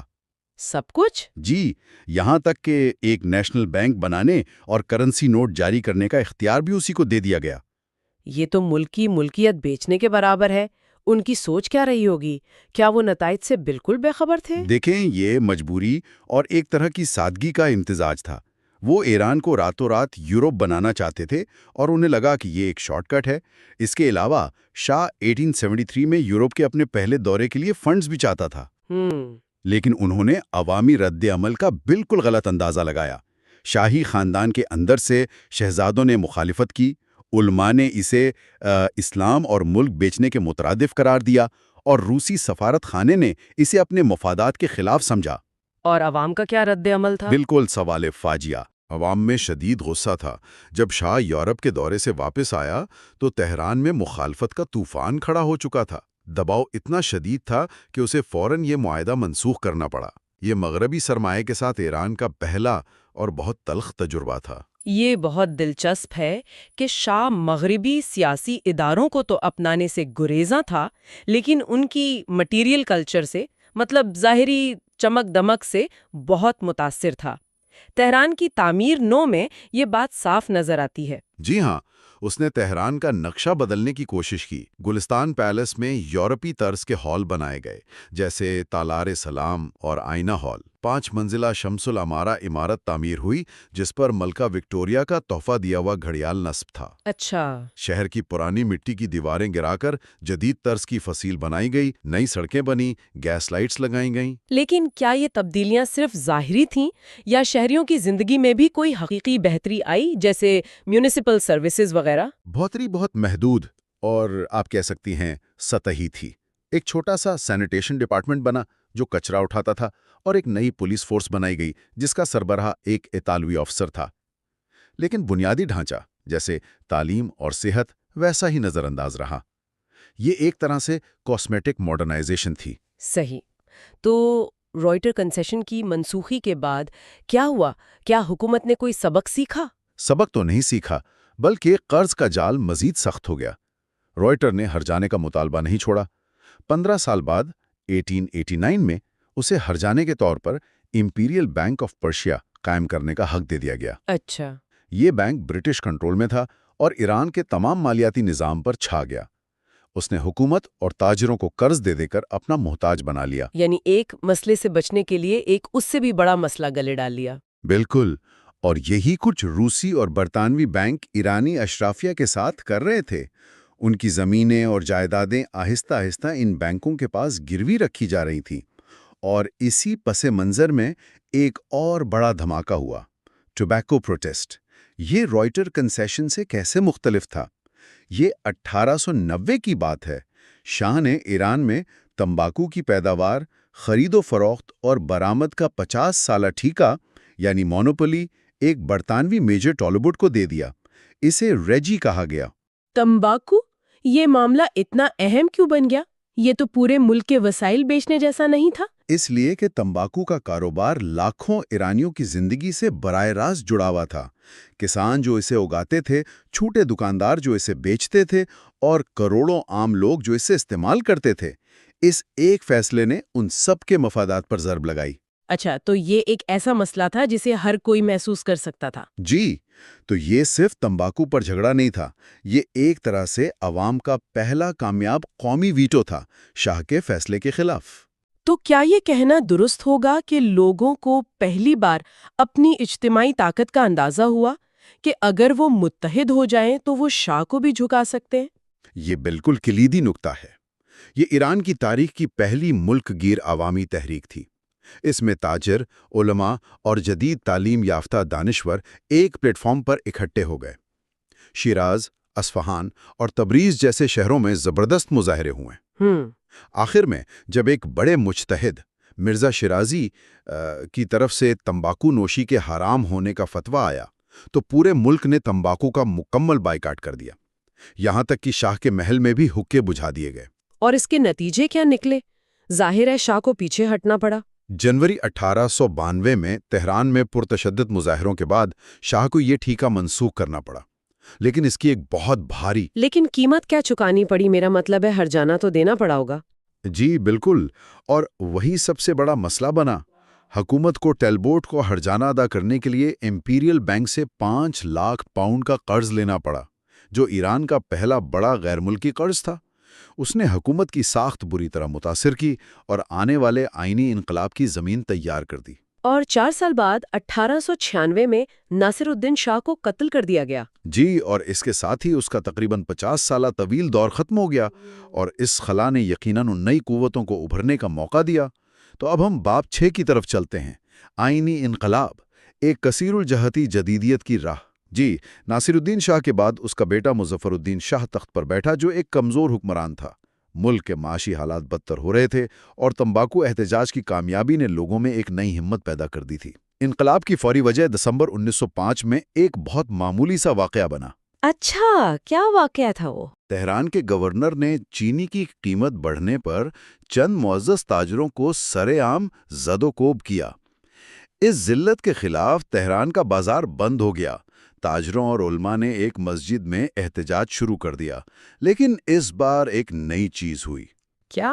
مظاہرین صرف گورنر کی برطرفی کا مطالبہ نہیں کر رہے تھے، وہ ایک عدالت خانہ یعنی انصاف کے نظام اور قانون کا مطالبہ کر رہے تھے۔ یہ ایک آئین کا بالواسطہ مطالبہ تھا، جو ایران کے لیے بالکل نئی بات تھی۔ یہ بہت دلچسپ ہے کہ تاجر، علماء اور مغربی تعلیم یافتہ دانشور، تین بالکل مختلف گروہ ایک مقصد کے لیے اکٹھے ہو گئے، لیکن ان کے مقاصد تو الگ الگ ہوں گے نا؟ یہ ایک بہت اہم سوال ہے۔ ان کا فوری مقصد مشترک تھا، بادشاہ کے لامحدود اختیارات کو ختم کرنا۔ تاجر حکومتی مداخلت سے تنگ تھے، علماء عوام کی حمایت چاہتے تھے، جبکہ دانشور یورپ کی طرح کا پارلیمانی نظام اور شہری حقوق چاہتے تھے۔ صحیح۔ ان کے طویل مدتی ویژن بہت مختلف تھے، اور یہ اختلافات بعد میں سامنے بھی آئے۔ اچھا، اس انقلاب کے پیچھے فکری لہریں کون سی تھیں؟ فکری لہریں تھیں۔ ایک وہ لوگ تھے جیسے مرزا ملکم خان، جو یورپ کی طرح ایک سیکولر جدید ریاست چاہتے تھے۔ دوسری طرف جمال الدین افغانی جیسے مفکر تھے، جو اسلام کو سامراج مخالف سیاسی بیداری کے لیے استعمال کرنے پر زور دے رہے تھے۔ اور تیسری ایک نئی قوم پرست لہر تھی، جو ایران کی قدیم اسلام سے پہلے کی تاریخ میں اپنی شناخت تلاش کر رہی تھی۔ یہ تینوں دھارے قاجار بادشاہت کے خلاف اکٹھے ہو گئے۔ تو آخرکار آئین کا مطالبہ کیسے منظور ہوا؟ احتجاج بڑھتا گیا، اور جولائی 1906 میں ہزاروں مظاہرین نے تہران میں برطانوی سفارت خانے میں پناہ لے لی۔ اس عمل کو بست کہتے ہیں۔ یہ ایک طرح کا دھرنا تھا جس نے حکومت کو مکمل طور پر مفلوج کر دیا۔ آخرکار عوامی دباؤ کے تحت مظفر الدین شاہ نے اگست 1906 میں آئین یعنی مشروطہ کی منظوری کا فرمان جاری کر دیا، اور ایران کی پہلی پارلیمنٹ یعنی مجلس کے انتخابات کا حکم دیا۔ جی، اور یہ تو ایک بہت بڑی اور تاریخی کامیابی تھی، لیکن ایسی کامیابیاں اکثر زیادہ دیر قائم نہیں رہتیں۔ کچھ ہی عرصے بعد مظفر الدین شاہ کا انتقال ہو گیا۔ جی، اور اس کا بیٹا محمد علی شاہ تخت پر بیٹھا، جو آئین کا سخت مخالف تھا۔ اسے روسیوں کی حمایت حاصل تھی، اور اس کے ساتھ شیخ فضل اللہ نوری جیسے طاقتور قدامت پسند علماء بھی تھے، جو آئین کو غیر اسلامی سمجھتے تھے۔ یہیں سے مشروطہ اور مشروعہ کی لڑائی شروع ہوئی۔ یہ تو ایک بنیادی نظریاتی سوال تھا، ہے نا؟ مطلب یہ کہ ملک کا سپریم قانون کون بنائے گا، عوام کے منتخب نمائندے یا پھر علماء شریعت کی تشریح کر کے؟ بالکل۔ شیخ فضل اللہ کا موقف تھا کہ مشروطہ یعنی آئین انسانوں کا بنایا ہوا قانون ہے، جو خدا کے قانون یعنی مشروعہ کی جگہ نہیں لے سکتا۔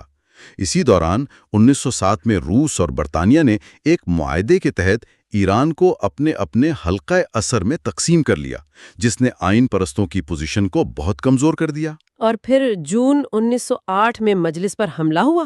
جی، محمد علی شاہ نے روسی کمانڈر کرنل لیاخوف کی سربراہی میں کوسک بریگیڈ کو مجلس کی عمارت پر بمباری کا حکم دیا۔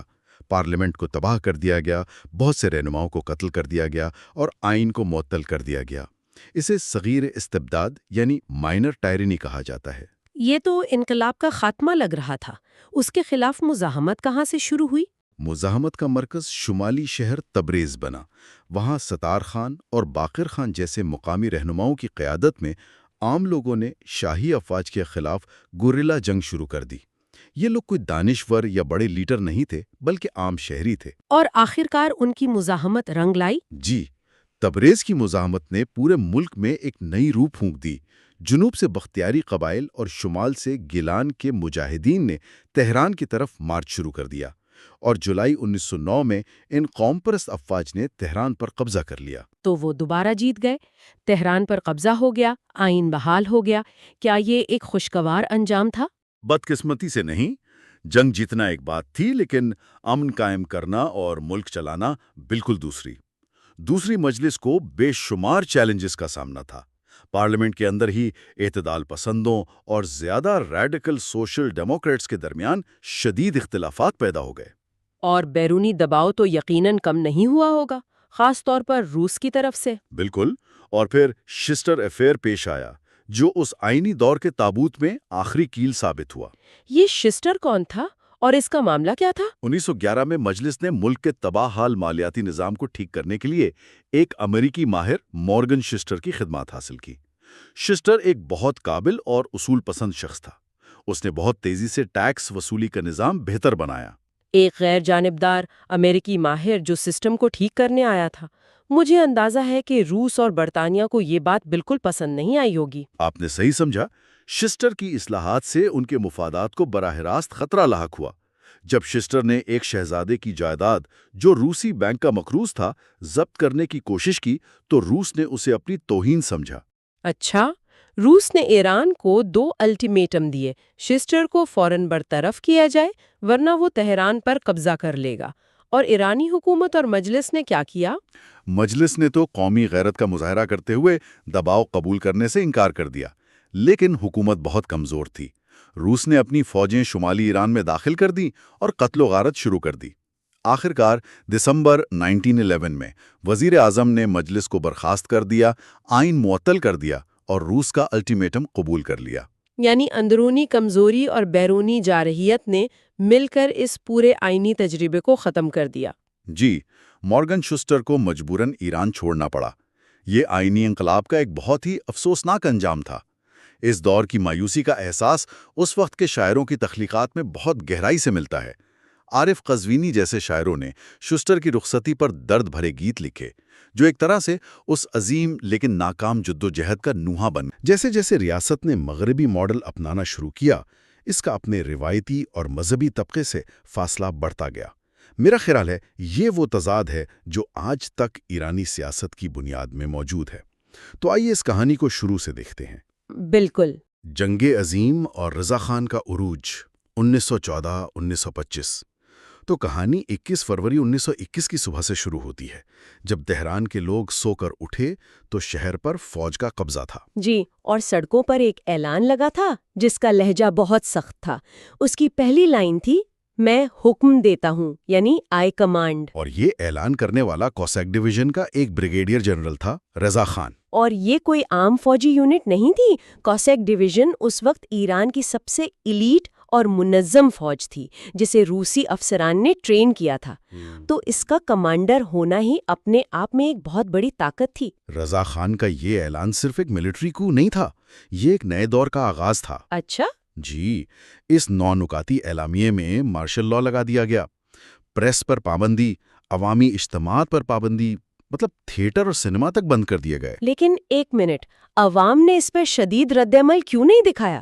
آخر ایک فوجی افسر نے آ کر پورے شہر کو بند کر دیا تھا۔ کیونکہ ایرانی عوام اس وقت تک شدید مایوسی کا شکار ہو چکے تھے۔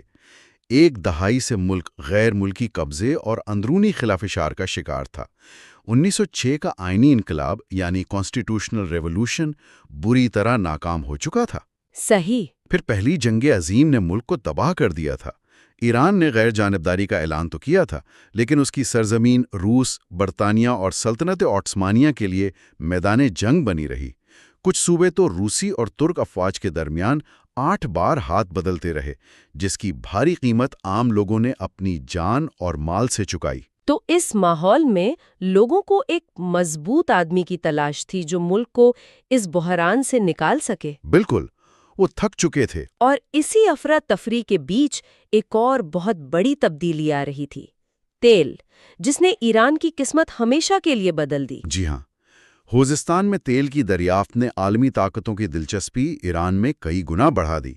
یہ رعایت ایک برٹش تاجر ولیم ناکس ڈارسی کو ملی تھی، جس کے بعد اینگلو پرشین آئل کمپنی یا APOC بنائی گئی۔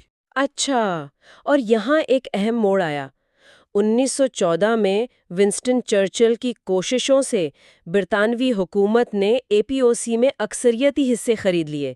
تو مطلب اب ایران کا مقابلہ کسی پرائیویٹ کمپنی سے نہیں بلکہ براہ راست برطانوی سلطنت سے تھا۔ بالکل، اور تیل کے کنوؤں کی حفاظت کے لیے ساؤتھ پرشین رائفلز کے نام سے ایک مقامی فوج بھی بنائی گئی جو برطانوی افسروں کے ماتحت تھی۔ یعنی ایک طرف ملک جنگ، قحط اور بیماریوں سے ٹوٹ رہا تھا۔ کتاب کے مطابق تقریباً 10 لاکھ لوگ مارے گئے تھے۔ جی 10 لاکھ۔ اور دوسری طرف انگریز ملک کے سب سے قیمتی اثاثے پر اپنا کنٹرول مضبوط کر رہے تھے۔ جی، اور اسی کمزوری کا فائدہ اٹھا کر 1919 میں برطانیہ نے اینگلو پرشین معاہدہ پیش کیا جو ایران کو عملی طور پر ایک برطانوی کالونی بنا دیتا۔ کیا مطلب؟ کیسے؟ اس معاہدے کے تحت ایران کی فوج، معیشت اور انتظامیہ سب کچھ برطانوی مشینوں کے ہاتھ میں آ جاتا، لیکن ایرانی قوم پرستوں اور مجلس کے اراکین نے اس کی اتنی شدید مخالفت کی کہ یہ معاہدہ منظور نہ ہو سکا۔ تو اسی سیاسی خلا کو پر کرنے کے لیے رضا خان سامنے آئے۔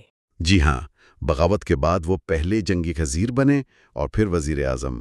انہوں نے سب سے پہلے قبائلی بغاوتوں کو سختی سے کچلا اور ملک میں مرکزی حکومت کی رٹ قائم کی۔ اس کام کے لیے انہیں ایک جدید فوج کی ضرورت تھی۔ اور اس فوج کے لیے پیسہ آیا تیل سے۔ بالکل، APOC سے ملنے والی تقریباً 1 ملین پاؤنڈ کی ادائیگی نے اس فوج کو بنانے میں ایک اہم کردار ادا کیا۔ اچھا، تو یہ بات تھوڑی عجیب ہے۔ ہم نے پڑھا کہ وہ ترکی کے اتاترک سے بہت متاثر تھے اور ایران میں بھی ایک جمہوریہ بنانا چاہتے تھے، لیکن علماء نے انہیں روک دیا۔ یہ کچھ سمجھ نہیں آیا۔ ہم تو یہی سنتے ہیں کہ وہ ایک مطلق العنان حکمران تھے۔ یہ ایک بہت ہوشیار سیاسی چال تھی۔ دیکھیے، 1924 میں انہوں نے جمہوریہ بنانے کی تحریک شروع کی، لیکن وہ جانتے تھے کہ علماء اس کی شدید مخالفت کریں گے، جن کی قیادت اس وقت آیت اللہ حسن مدرس کر رہے تھے۔ جب مخالفت عروج پر پہنچی تو رضا خان نے بڑی چالاکی سے قدم پیچھے ہٹا لیے۔ وہ قم گئے، علماء سے ملاقات کی اور اپنی مذہبی وابستگی کا اظہار کیا۔ اس سے انہوں نے علماء کو یہ پیغام دیا کہ وہ ان کے ساتھ ہیں اور ساتھ ہی اپنے مخالفین کو بھی کمزور کر دیا۔ واہ، یعنی یہ جمہوریت لانے کی کوشش کم اور اپنی طاقت کو مستحکم کرنے کا ایک طریقہ زیادہ تھا۔ یقیناً، انہوں نے ثابت کیا کہ ملک میں اصل طاقت ان کے پاس ہے۔ اس کے بعد انہوں نے ایک ایک کر کے قاجار خاندان کی باقیات کو ختم کیا، شاہی القابات ختم کیے اور اپنے لیے پہلوی کا نام چنا۔ جی، پہلوی کا خاندانی نام جو ایران کے قدیم قبل از اسلام ماضی کی علامت تھا۔ آخری قدم خوزستان پر مکمل کنٹرول حاصل کرنا تھا، جہاں شیخ خزال کی نیم خود مختار حکومت تھی۔ اس کے بعد قاجار خاندان کے خاتمے کے لیے سٹیج پوری طرح تیار تھا۔ رضا شاہ اور پہلوی نظام 1925-1941۔ تو آخرکار 1925 میں مجلس نے قاجار خاندان کو موزول کر دیا اور رضا خان کو نیا شاہ منتخب کر لیا۔ جی، اور صرف چند اراکین نے اس کے خلاف آواز اٹھائی، جن میں محمد مصدق بھی شامل تھے۔ انہوں نے بڑی دلچسپ دلیل دی کہ رضا خان کو بادشاہ بنا کر ایران ایک بہترین وزیر اعظم سے محروم ہو جائے گا، اور شاہ بننے کے بعد رضا شاہ نے ملک کو جدید بنانے کے لیے 3 بہت ہی قابل افراد پر انحصار کیا: عبدالحسین تیمورتاش جو ان کے وزیر دربار تھے، فیروز مرزا جو وزیر خزانہ تھے، اور علی اکبر داور جو وزیر انصاف تھے۔ ان تینوں کو پہلوی ریاست کا معمار کہا جاتا ہے، لیکن ان کا انجام اچھا نہیں ہوا۔ بالکل نہیں، اور یہاں کہانی ایک بہت ہی تاریک موڑ لیتی ہے۔ رضا شاہ انتہائی شکی مزاج تھے۔ جیسے جیسے ان کی طاقت بڑھتی گئی، انہیں اپنے قریب ترین اور قابل ترین ساتھیوں سے بھی خطرہ محسوس ہونے لگا۔ اچھا۔ ان کا شک ان تینوں کو کھا گیا۔ تیمورتاش پر غداری کا الزام لگا اور وہ جیل میں پر اسرار طور پر مر گئے۔ فیروز مرزا پر غبن کا الزام لگا کر انہیں جلاوطن کر دیا گیا، اور داور نے اس خوف سے کہ اگلی باری ان کی ہے، خودکشی کر لی۔ تو یہ ایک کلاسک آمرانہ المیہ ہے۔ جن لوگوں نے آپ کو اقتدار تک پہنچایا، آپ کا شک اور خوف انہی کو سب سے پہلے ختم کرتا ہے۔ یہ صرف ان 3 افراد کی کہانی نہیں، یہ خود رضا شاہ کی کردار اور ان کے نظام کی کمزوری کو ظاہر کرتی ہے۔ جی، یہ ایک سبق ہے کہ ایسی حکومتیں اپنے سب سے ہونہار لوگوں کو بھی نہیں بخشتی۔ یہ اس سیاسی کلچر کو ظاہر کرتا ہے جہاں حکمران کسی کو بھی اپنے سے زیادہ طاقتور یا مقبول ہوتا نہیں دیکھ سکتا۔ تو اپنے سیاسی مخالفین اور ساتھیوں کو راستے سے ہٹانے کے بعد انہوں نے اپنا دھیان ملک کو فزیکلی بدلنے پر لگایا، اور اس کی سب سے بڑی مثال شاید وہ ٹرانس ایرانی ریلوے لائن تھی، ہے نا؟ جی ہاں، وہ ریلوے لائن رضا شاہ کے دور کی سب سے بڑی پہچان تھی۔ یہ ایک بہت بڑا انجینئرنگ کارنامہ تھا جو خلیج فارس کو بحیرہ کیسپین سے ملاتا تھا، اور اس کی خاص بات یہ تھی کہ اسے کسی غیر ملکی قرضے کے بغیر صرف مقامی ٹیکسوں سے بنایا گیا۔ پیسہ کہاں سے آیا؟ پیسہ چینی اور چائے پر ٹیکس لگا کر اکٹھا کیا گیا۔ اس کی کل لاگت تقریباً 500 ملین امریکی ڈالر تھی، جو اس زمانے میں ایک بہت بڑی رقم تھی۔ اس کے علاوہ ملک بھر میں سڑکوں کا جال بچھایا گیا، جس سے ملک کے دور دراز علاقے بھی مرکز سے جڑ گئے۔ لیکن اس جدیدیت کی ایک قیمت بھی تھی، خاص طور پر شہروں کی تاریخی شناخت کے حوالے سے۔ یہ اس کی ڈارک سائیڈ ہے۔ تہران جیسے قدیم شہروں کی روح کو مسخ کر دیا گیا۔ پرانے محلوں کو چیرتی ہوئی چوڑی سڑکیں بنائی گئیں، شہر کے 12 تاریخی دروازے گرا دیے گئے۔ اچھا؟ جی، اور قاجار دور کے کئی خوبصورت محلات کو گرا کر ان کی جگہ وزارتوں کی بے روح مغربی طرز کی عمارتیں کھڑی کر دی گئیں۔ یہ ایک طرح سے ماضی کو مٹا کر ایک نئی مسلط کردہ پہلوی شناخت بنانے کی کوشش تھی۔ تاریخ کو بلڈوز کیا جا رہا تھا۔ واہ، تو یہ صرف سڑکیں اور عمارتیں نہیں بدل رہے تھے، وہ ایرانی شناخت کی پوری تعریف ہی بدلنے کی کوشش کر رہے تھے، زبان سے لے کر تاریخ تک۔ یہ تو بہت بڑا منصوبہ تھا۔ یہ ایک مکمل ثقافتی ری انجینئرنگ تھی۔ تعلیم کے میدان میں فرانسیسی ماڈل پر جدید اسکولوں کا نظام قائم کیا گیا، اور 1934 میں تہران یونیورسٹی کی بنیاد رکھی گئی، جو آج بھی ایران کا سب سے بڑا علمی ادارہ ہے۔ صحیح۔ لیکن اس کے ساتھ ساتھ ایک معیاری پارسی زبان کو قومی زبان کے طور پر مسلط کیا گیا، جبکہ آذربائیجانی، ترکی اور کردی جیسی علاقائی زبانوں کو دبایا گیا۔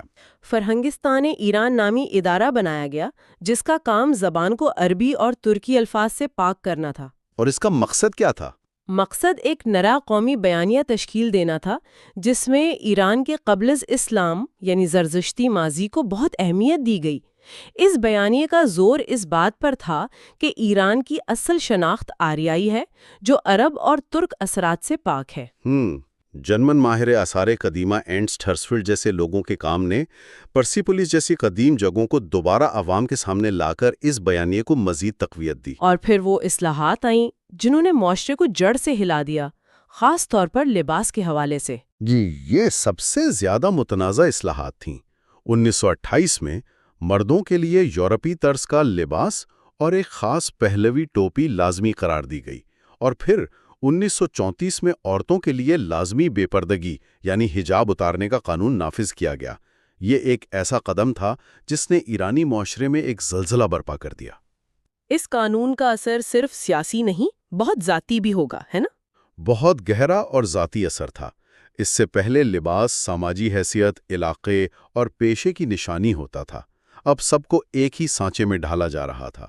لیکن حجاب کا معاملہ اس سے کہیں زیادہ حساس تھا۔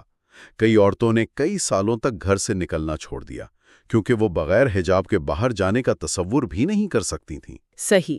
خاندان تقسیم ہو گئے، باپ اور بیٹے، شوہر اور بیوی کے درمیان جھگڑے ہوئے۔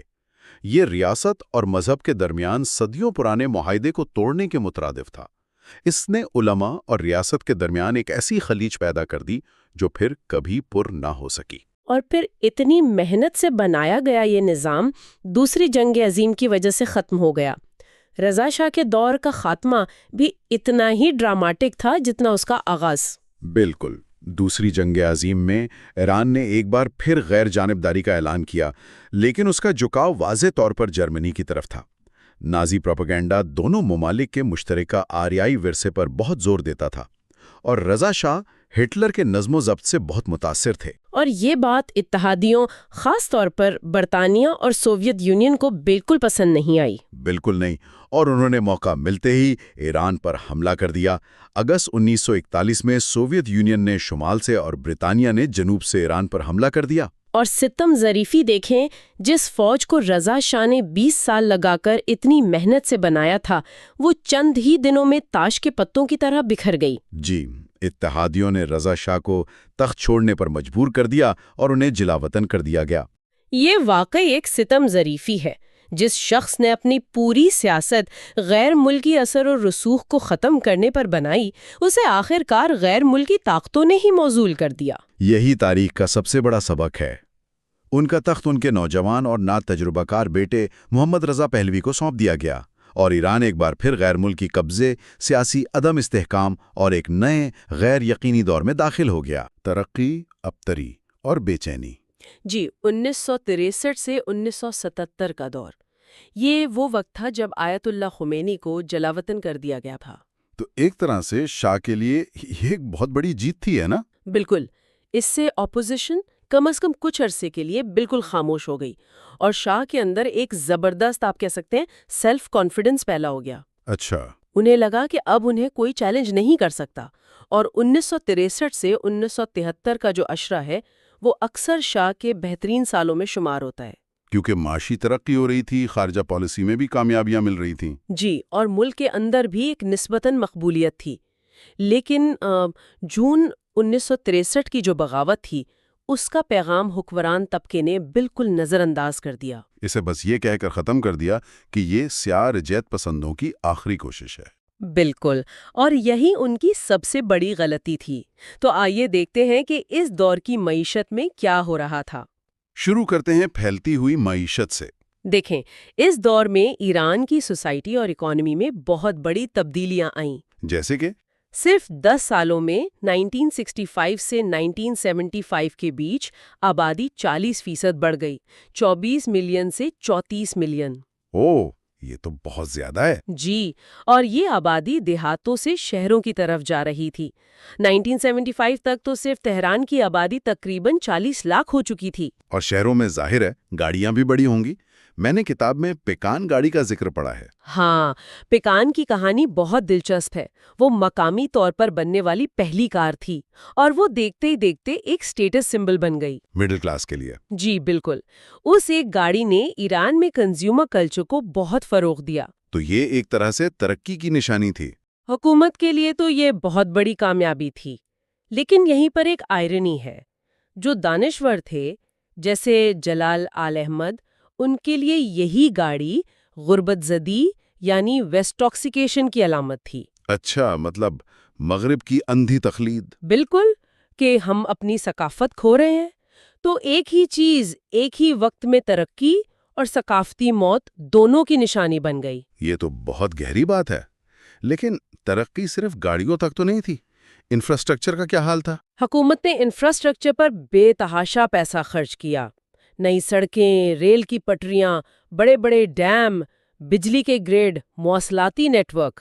صنعتوں پر بھی کام ہو رہا تھا؟ جی، بھاری صنعتیں لگ رہی تھیں، پیٹروکیمیکل، سیمنٹ، شوگر پلانٹس، اور پرائیویٹ سیکٹر بھی ٹیکسٹائل اور فوڈ انڈسٹری میں سرمایہ کاری کر رہا تھا۔ تو بظاہر تو سب بہت اچھا لگ رہا ہے، لیکن اس پر تنقید بھی ہوتی ہوگی۔ بہت زیادہ، خاص طور پر جو بائیں بازو کے دانشور تھے، وہ اسے اسمبلی انڈسٹری کہتے تھے۔ اسمبلی انڈسٹری مطلب؟ تھا کہ اس کا فائدہ صرف ایک چھوٹے سے طبقے کو ہو رہا ہے۔ اور یہی تنقید پھر اسلامی انقلاب کا حصہ بنی؟ جی، اسلامی ریڈیکلز نے اسی دلیل کو اپنا لیا۔ اس ترقی کا ایک اور بہت منفی اثر روایتی بازار پر پڑا۔ وہ کیسے؟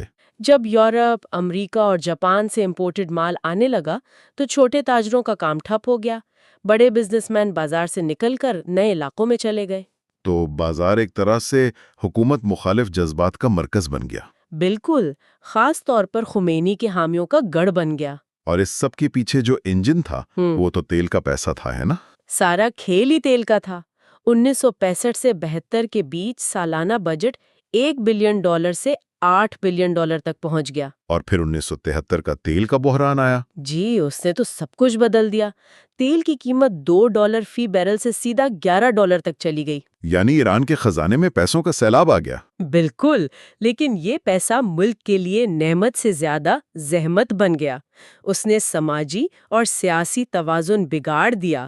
شاہ تو اس پیسے سے ایران کو عظیم تہذیب بنانے کا خواب دیکھ رہے تھے۔ لیکن زمین پر حقیقت کیا تھی؟ حقیقت یہ تھی کہ ملک میں مہنگائی 25% تک پہنچ گئی، جس نے عام آدمی کی زندگی مشکل بنا دی۔ تو یہ جو اتنا پیسہ آ رہا تھا اس کو مینج کون کر رہا تھا؟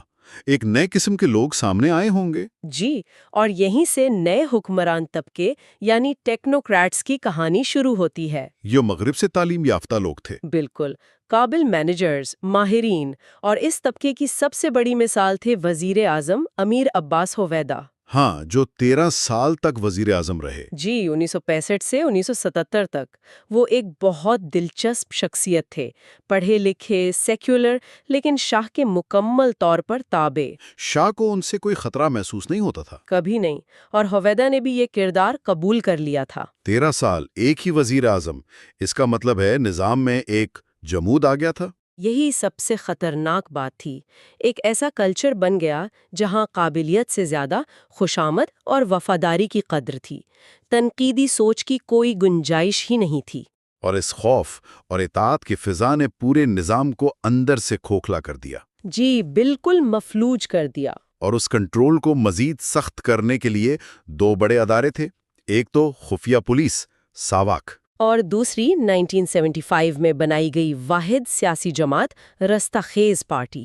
اس پارٹی کا قیام تو عاملیت کی انتہا تھی، ہے نا؟ جی، شاہ نے کہا کہ اب ملک میں صرف ایک پارٹی ہوگی، جو اس کا ممبر نہیں بننا چاہتا وہ اپنا پاسپورٹ لے اور ملک سے چلا جائے۔ اس سے تو ریاست اور عوام کے درمیان خلیج اور گہری ہو گئی۔ بالکل، سارے اختیارات شاہ کی ذات میں مرکوز ہو گئے تھے، جس کی وجہ ان کی اپنی سیاسی عدم تحفظ اور شہرت کی بھوک تھی۔ اچھا، اب ذرا خارجہ پالیسی کی بات کرتے ہیں۔ شاہ کی نظریں صرف ملک کے اندر نہیں تھی، وہ خطے میں بھی اپنا اثر چاہتے تھے۔ یقیناً، اس دور کو عرب ایران سرد جنگ کا دور بھی کہہ سکتے ہیں۔ تعلقات ہمسایہ ممالک، خاص کر عراق اور مصر سے بہت کشیدہ تھے۔ اور شاہ نے ایرانی قوم پرستی کو بھی بہت فروغ دیا۔ جی، جس میں عربوں کو ایک طرح سے دوسرے کے طور پر پیش کیا جاتا تھا۔ اس کی سب سے بڑی مثال تو خلیج فارس کے نام پر تنازع تھا، ہے نا؟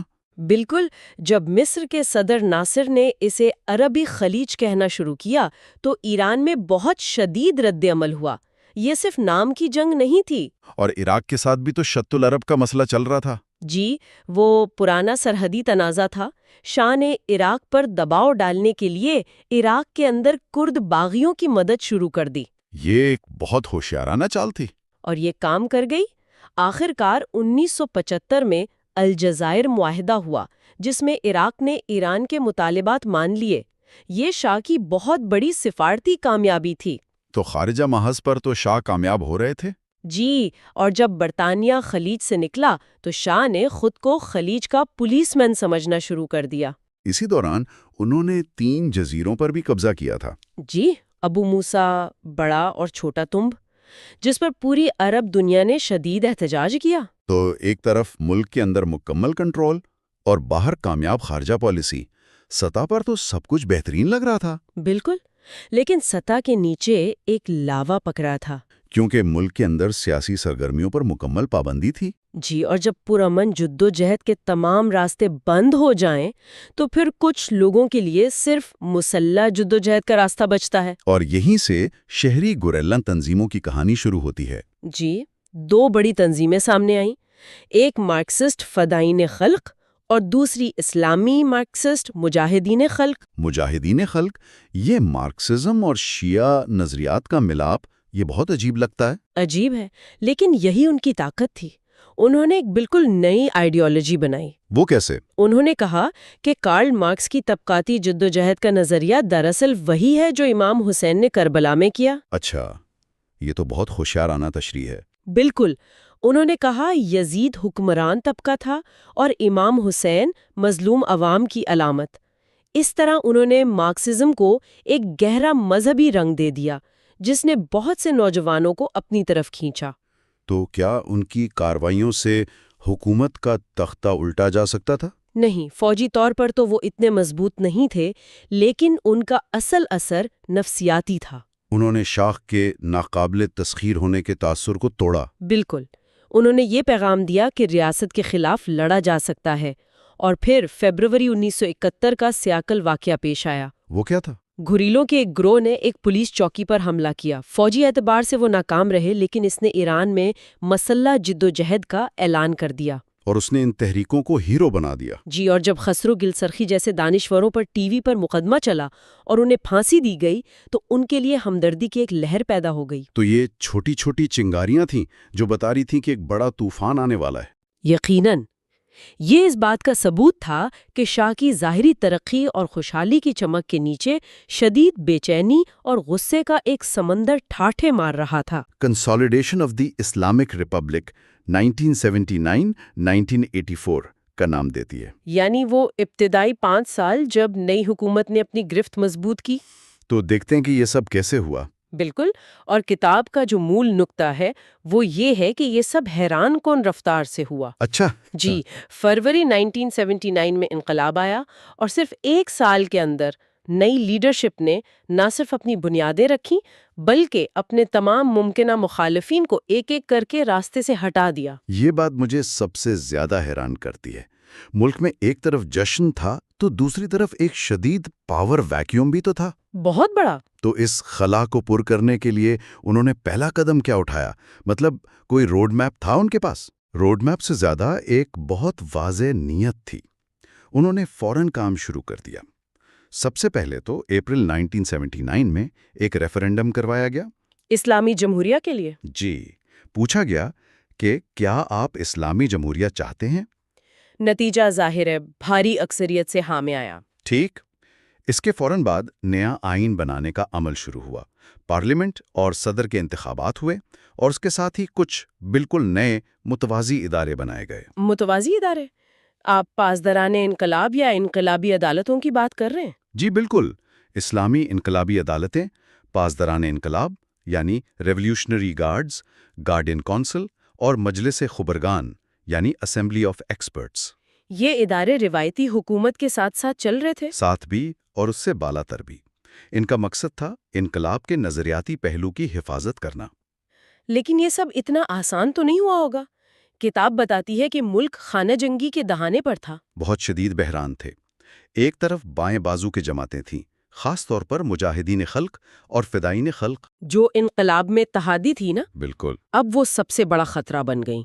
پھر کردستان، خوزستان جیسے علاقوں میں مسلح تحریکیں شروع ہو گئیں۔ اور پھر وہ امریکی سفارت خانے والا معاملہ۔ جی، نومبر 1979 میں یرغمالیوں کا بحران جو 444 دن چلا۔ جی، اور جیسے یہ کافی نہ ہو، سپٹمبر 1980 میں عراق نے ایران پر حملہ کر دیا۔ یعنی 8 سالہ جنگ کا آغاز۔ جی، ایک تباہ کن جنگ۔ مجھے ایک بات سمجھ نہیں آتی، اندرونی بغاوتیں، تباہ حال معیشت اور اوپر سے عراق کے ساتھ جنگ۔ جی، ایسے حالات میں تو کوئی بھی حکومت گر جائے۔ تو پھر آیت اللہ خمینی کی حکومت کی گرفت کمزور ہونے کے بجائے مزید مضبوط کیسے ہو گئی؟ یہ بہت بہت اہم نقطہ ہے۔ کتاب کے مطابق حکومت نے ان بحرانوں کو اپنی کمزوری نہیں، اپنی طاقت بنایا۔ وہ کیسے؟ پہلا، یرغمالیوں کے بحران کو عظیم شیطان یعنی امریکہ کے خلاف ایک عظیم فتح کے طور پر پیش کیا گیا۔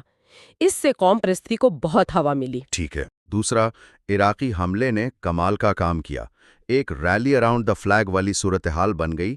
ایرانی عوام چاہے حکومت سے متفق ہوں یا نہیں، ملک بچانے کے لیے اس کے پیچھے کھڑے ہو گئے۔ اور حکومت نے اسے مقدس دفاع کا نام دیا۔ بالکل۔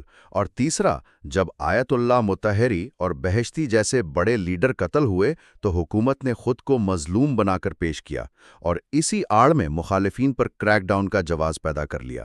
یعنی ہر بحران کو اپنے حق میں استعمال کیا۔ تو آئیے اسی کریک ڈاؤن پر بات کرتے ہیں۔ کتاب کا اگلا حصہ ہے کرشنگ دا پہلوی آئیڈلز۔ جی، یہ نام ہی سب کچھ بتا رہا ہے۔ تو سب سے پہلے کس کی باری آئی؟ سب سے پہلے پہلوی حکومت کے ستونوں کی، جنہیں تاغوتی یعنی شیطان کے پیروکار کہا جاتا تھا۔ سابق وزراء، سوا کے ایجنٹس، سینئر فوجی جرنیل اور شاہ کے قریبی تاجر بھی۔ جی وہ سب۔ ہزاروں کو گرفتار کیا گیا اور بہت سو کو فوری طور پر پھانسی دے دی گئی۔ اس کا عام معاشرے پر کیا اثر پڑا ہوگا؟ مطلب ایک دن آپ کا پڑوسی ایک جنرل ہے اور اگلے دن وہ غائب ہے۔ شدید خوف کا ماحول تھا۔ کتاب اسے ایک سماجی تطہیر یعنی سوشل پرجنگ کہتی ہے۔ کوئی بھی امیر مغربی لباس پہنے شخص شک کی نگاہ سے دیکھا جاتا تھا۔ اچھا۔ مردوں نے داڑیاں رکھ لیں، اسلامی حلیہ اپنا لیا، خواتین کے لیے حجاب لازمی قرار دیا گیا اور سڑکوں پر نعرے لگتے تھے، یا روسری یا توسری، جس کا مطلب تھا یا سر ڈھانپو یا مار کھاؤ۔ جی، یہ ایک ثقافتی جنگ بھی تھی۔ اور یہ سب نافذ کون کر رہا تھا؟ پولیس اور فوج پر تو اعتبار نہیں تھا، ہے نا؟ بالکل نہیں۔ یہیں پر کمیٹے یعنی انقلابی کمیٹیوں کا کردار سامنے آتا ہے۔ یہ ہر محلے، ہر دفتر میں بن گئی تھیں۔ تو ان کا کام کیا تھا؟ بظاہر تو انقلاب کی حفاظت کرنا، لیکن کتاب کہتی ہے کہ حقیقت میں یہ ذاتی دشمنیاں نکالنے اور لوگوں کے گھروں جائیدادوں پر قبضہ کرنے کا ذریعہ بن گئی تھی۔ مطلب کسی پر بھی شراب پینے کا الزام لگا کر تشدد کیا جا سکتا تھا؟ جی، یا صرف امیر ہونے کی وجہ سے۔ تو پاسداران انقلاب کا قیام بھی اسی ماحول میں ہوا؟ وہ ان کمیٹیوں سے کیسے مختلف تھے؟ جی، مئی 1979 میں پاسداران انقلاب کا قیام ایک بہت کلیدی موڑ تھا۔ یہ ریاست کے اندر ایک ریاست بنانے جیسا تھا۔ اچھا۔ کتاب کا اصل نقطہ یہ ہے کہ اس نے فوج کے روایتی کردار کو چیلنج کیا اور اقتدار کا ایک ایسا متوازی مرکز بنایا جو براہ راست ولی فقیہ کو جواب دے تھا، منتخب حکومت کو نہیں۔ اور یہی ڈھانچہ آج تک قائم ہے؟ بالکل، ان کا کام زیادہ منظم تھا، جیسے اندرونی بغاوتوں کو کچلنا اور حکومت کے نظریاتی وفاداروں کی ایک فوج تیار کرنا۔ ان سڑکوں پر ہونے والے انصاف کے ساتھ کوئی باقاعدہ عدالتی نظام بھی تو بنایا گیا ہوگا؟ کتاب میں انقلابی عدالتوں کا ذکر ہے۔ جی، اسلامی انقلابی عدالتیں۔ اور وہ تصویر اور بھی خوفناک ہے۔ کیوں؟ ان کے جج زیادہ تر مولوی ہوتے تھے جنہیں خمینی نے خود مقرر کیا تھا، اور ان عدالتوں کا نظام بہت سادہ تھا۔ کوئی وکیل نہیں، کوئی جوری نہیں، اور فیصلے فوری اور حتمی۔ الزامات بھی بڑے مبہم ہوتے تھے، جیسے زمین پر فساد پھیلانا۔ کتاب میں کوئی خاص مثال ہے اس نظام کی؟ سب سے مشہور مثال امیر عباس ہویدا کی ہیں۔ وہ 13 سال تک شاہ کے وزیر اعظم رہے۔ اچھا۔ انقلاب کے بعد انہوں نے ملک سے بھاگنے سے انکار کر دیا کیونکہ انہیں لگتا تھا کہ وہ بے قصور ہیں اور انہیں انصاف ملے گا۔ اور پھر کیا ہوا؟ ان کا مقدمہ بدنام زمانہ جج صادق خلخالی کے سامنے پیش ہوا، جسے مغربی پریس پھانسی دینے والا جج کہتا تھا۔ ہویدا کو اپنی صفائی کا کوئی موقع دیے بغیر چند گھنٹوں کی سماعت کے بعد سزائے موت سنا دی گئی۔ یہ تو ناقابل یقین ہے۔ ایک شخص جو 13 سال ملک کا وزیر اعظم رہا، وہ نظام پر بھروسہ کر کے ٹھہرتا ہے، اور اس کے ساتھ یہ ہوتا ہے۔ بالکل، یہ ایک فرد کی کہانی نہیں تھی، یہ پورے پرانے نظام کو علامتی سزائے موت دینا تھا۔ اور یہ خلخالی، ان کا کردار صرف عدالت تک تھا؟ نہیں، وہ ایک ثقافتی دہشت گرد بھی تھے۔ اس نے قدیم ایرانی بادشاہ سائرس اعظم کو برا بھلا کہا، تاریخی مقامات کو گرانے کی دھمکی دی، اور وہ رضا شاہ کے مزار کو تباہ کرنے میں کامیاب بھی ہو گیا۔ یعنی وہ صرف لوگوں کو نہیں، تاریخ کو بھی مٹا رہے تھے۔ جی بالکل۔ تو ایک طرف یہ سیاسی اور سماجی صفائی چل رہی تھی، لیکن اس سب کا ملک کی معیشت پر کیا اثر پڑ رہا تھا؟ کتاب کا اگلا حصہ اسی پر ہے، دی انریولنگ آف دی اکانومی۔ معیشت پر اثرات بہت گہرے اور فوری تھے۔ جولائی 1979 میں حکومت نے ملک کی 51 بڑی نجی صنعتوں، بینکوں اور انشورنس کمپنیوں کو قومی ملکیت میں لے لیا، یا یوں کہیں کہ ضبط کر لیا۔ جی، ضبط کر لیا۔ ان ضبط شدہ اثاثوں کا کیا ہوا؟ انہیں چلانے کے لیے تو بہت بڑی مشینری چاہیے تھی۔ انہیں چلانے کے لیے خمینی کے حکم پر ایک بہت بڑا ادارہ بنایا گیا، بنیاد مستضعفین، غریبوں اور محروموں کی فاؤنڈیشن۔ اچھا۔ یہ ادارہ پہلوی خاندان کی جائیدادوں سے لے کر بڑی بڑی کمپنیوں اور ہوٹلوں تک ہر چیز کو کنٹرول کرتا تھا۔ اور یہ کس کو جواب دہ تھا؟ یہی تو اصل نقطہ ہے۔ یہ پارلیمنٹ کو نہیں، سیدھا ولی فقیہ کو جواب دہ تھا، اور کسی بھی نگرانی سے آزاد تھا۔ اس سے تو ایک نئی قسم کی معاشی اشرافیہ پیدا ہوئی ہوگی۔ بالکل، کتاب اسے خودی یعنی انسائیڈرز کا نام دیتی ہے۔ حکومت سے قریبی لوگ، آیت اللہ کے بچے یعنی آغازادہ، جنگ کے سابق فوجی، یہ سب ان اثاثوں سے فائدہ اٹھانے لگے۔ اور کرپشن کا ایک نیا نظام شروع ہو گیا۔ جی، لیکن عام لوگوں سے تو مفت بجلی، پانی اور گھر کے وعدے کیے گئے تھے۔ جی، وہ وعدے تو کبھی پوری طرح پورے نہیں ہوئے، لیکن پیٹرول اور بنیادی اشیاء خرد و نوش پر سبسڈی کا ایک نظام شروع کیا گیا، جو آج تک معیشت پر بہت بڑا بوجھ ہے۔ تو انہوں نے پرانے نظام کو جسمانی طور پر ختم کیا، اس کی تاریخ مٹائی اور اس کی معاشی بنیادوں پر قبضہ کر لیا۔ اب ایک نئے قانونی نظام کی ضرورت تھی۔ کتاب کا اگلا حصہ ہے فریمنگ دی اسلامک کانسٹیٹیوشن۔ جی، اور 1979 کے موسم گرما تک 4 باتیں واضح ہو چکی تھی۔ اول، علماء کا مکمل غلبہ۔ دوم، اعتدال پسند آوازوں کا خاتمہ۔ سوم، شدید مغرب مخالف جذبات۔ اور چہارم، ایک بہت بڑی ریاستی معیشت۔ تو آئین بھی انہی بنیادوں پر بننا تھا، اس پر کوئی اختلاف نہیں تھا۔ شروع میں ایک مسودہ تھا جو وزیر اعظم بازرگان کی لبرل حکومت نے تیار کیا تھا۔ وہ 1906 کے پرانے آئین کی ہی جدید شکل تھی۔ لیکن وہ منظور نہیں ہوا۔ نہیں، جب یہ مسودہ مجلس خبرگان کے سامنے آیا، جس میں علماء کی اکثریت تھی، تو انہوں نے اسے ایک طرف رکھ کر ایک بالکل نئی دستاویز تیار کی۔ اور اس نئے آئین کی سب سے انقلابی بات کیا تھی؟ اس کا مرکزی نقطہ تھا ولایت فقیہ، یعنی guardian ship of the jurist کا نظریہ۔ اچھا، اس کا کیا مطلب ہے آسان لفظوں میں؟ مطلب یہ کہ جس طرح ایک خاندان کو سرپرست کی ضرورت ہوتی ہے، اسی طرح پوری قوم اور ریاست کی سرپرستی کا حق سب سے بڑے مذہبی عالم یعنی فقیہ کو حاصل ہے۔ تو یہ جمہوریت کے روایتی تصور سے بالکل مختلف تھا، ہے نا؟ بالکل، کیونکہ اس میں حتمی اختیار عوام کے منتخب نمائندوں کے بجائے ایک غیر منتخب روحانی پیشوا کے پاس چلا گیا۔ یعنی صدر اور پارلیمنٹ سب اس ایک شخص کے ماتحت۔ جی، آئین نے ولی فقیہ کو حکومت کی تینوں شاخوں کی نگرانی کا اختیار دے دیا۔ وہ مسلح افواج کے کمانڈر ان چیف تھے اور عوام کے منتخب کردہ صدر کو برطرف بھی کر سکتے تھے۔ تو اس نئے آئین کے تحت پہلے صدر ابو الحسن بنی صدر بنے۔ وہ تو کوئی روایتی مولوی نہیں تھے۔ بالکل نہیں۔ کتاب کا اگلا حصہ بنی صادرس کروسیبل اسی پر ہے۔ بنی صدر ایک فرانسیسی تعلیم یافتہ دانشور تھے۔ تو پھر وہ صدر کیسے بن گئے؟ شاید خمینی نے انہیں ایک جدید چہرے کے طور پر آگے بڑھایا، لیکن جو بنیاد پسند علماء کی جماعت تھی، اسلامک ریپبلکن پارٹی، وہ انہیں پہلے دن سے ہی ایک خطرہ سمجھتی تھی۔ اور ان کا تصادم کس بات پر ہوا؟ ہر بات پر۔ وزیر اعظم کے انتخاب سے لے کر عراق جنگ کی حکمت عملی تک، بنی صادر کی سب سے بڑی کمزوری یہ تھی کہ ان کے پاس اپنی کوئی منظم سیاسی جماعت نہیں تھی۔ اور ان کی سب سے بڑی غلطی؟ مجاہدین خلق کی طرف جھکاؤ، جو حکومت کے سب سے بڑے دشمن بن چکے تھے۔ اور انجام کیا ہوا؟ مارچ 1981 میں تہران یونیورسٹی میں ایک ریلی کے دوران ان کے حامیوں اور مخالفین میں شدید جھڑپیں ہوئیں۔ یہ ان کے زوال کا آغاز تھا۔ جون 1981 میں خمینی نے انہیں صدر کے عہدے سے برطرف کر دیا۔ بنی صدر کے جانے کے بعد تو پھر مطلب کوئی روک ٹوک نہیں رہی؟ کوئی نہیں رہی۔ کتاب اسے پرجنگ دی اسلامک اپوزیشن کہتی ہے۔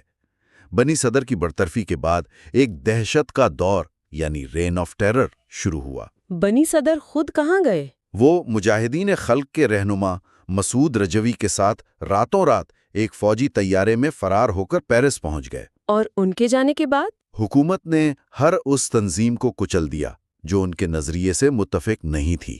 سب سے زیادہ نشانہ کون بنا؟ مجاہدین خلق۔ حکومت نے ان کے خلاف ایک نظریاتی جنگ چھیڑی۔ پہلے انہیں التقاطی کہا، پھر منافقین اور آخر میں کافر قرار دے دیا، جس کے بعد ان کے خلاف ہر کارروائی جائز ہو گئی۔ ہزاروں لوگوں کو پھانسی دی گئی۔ جی، لیکن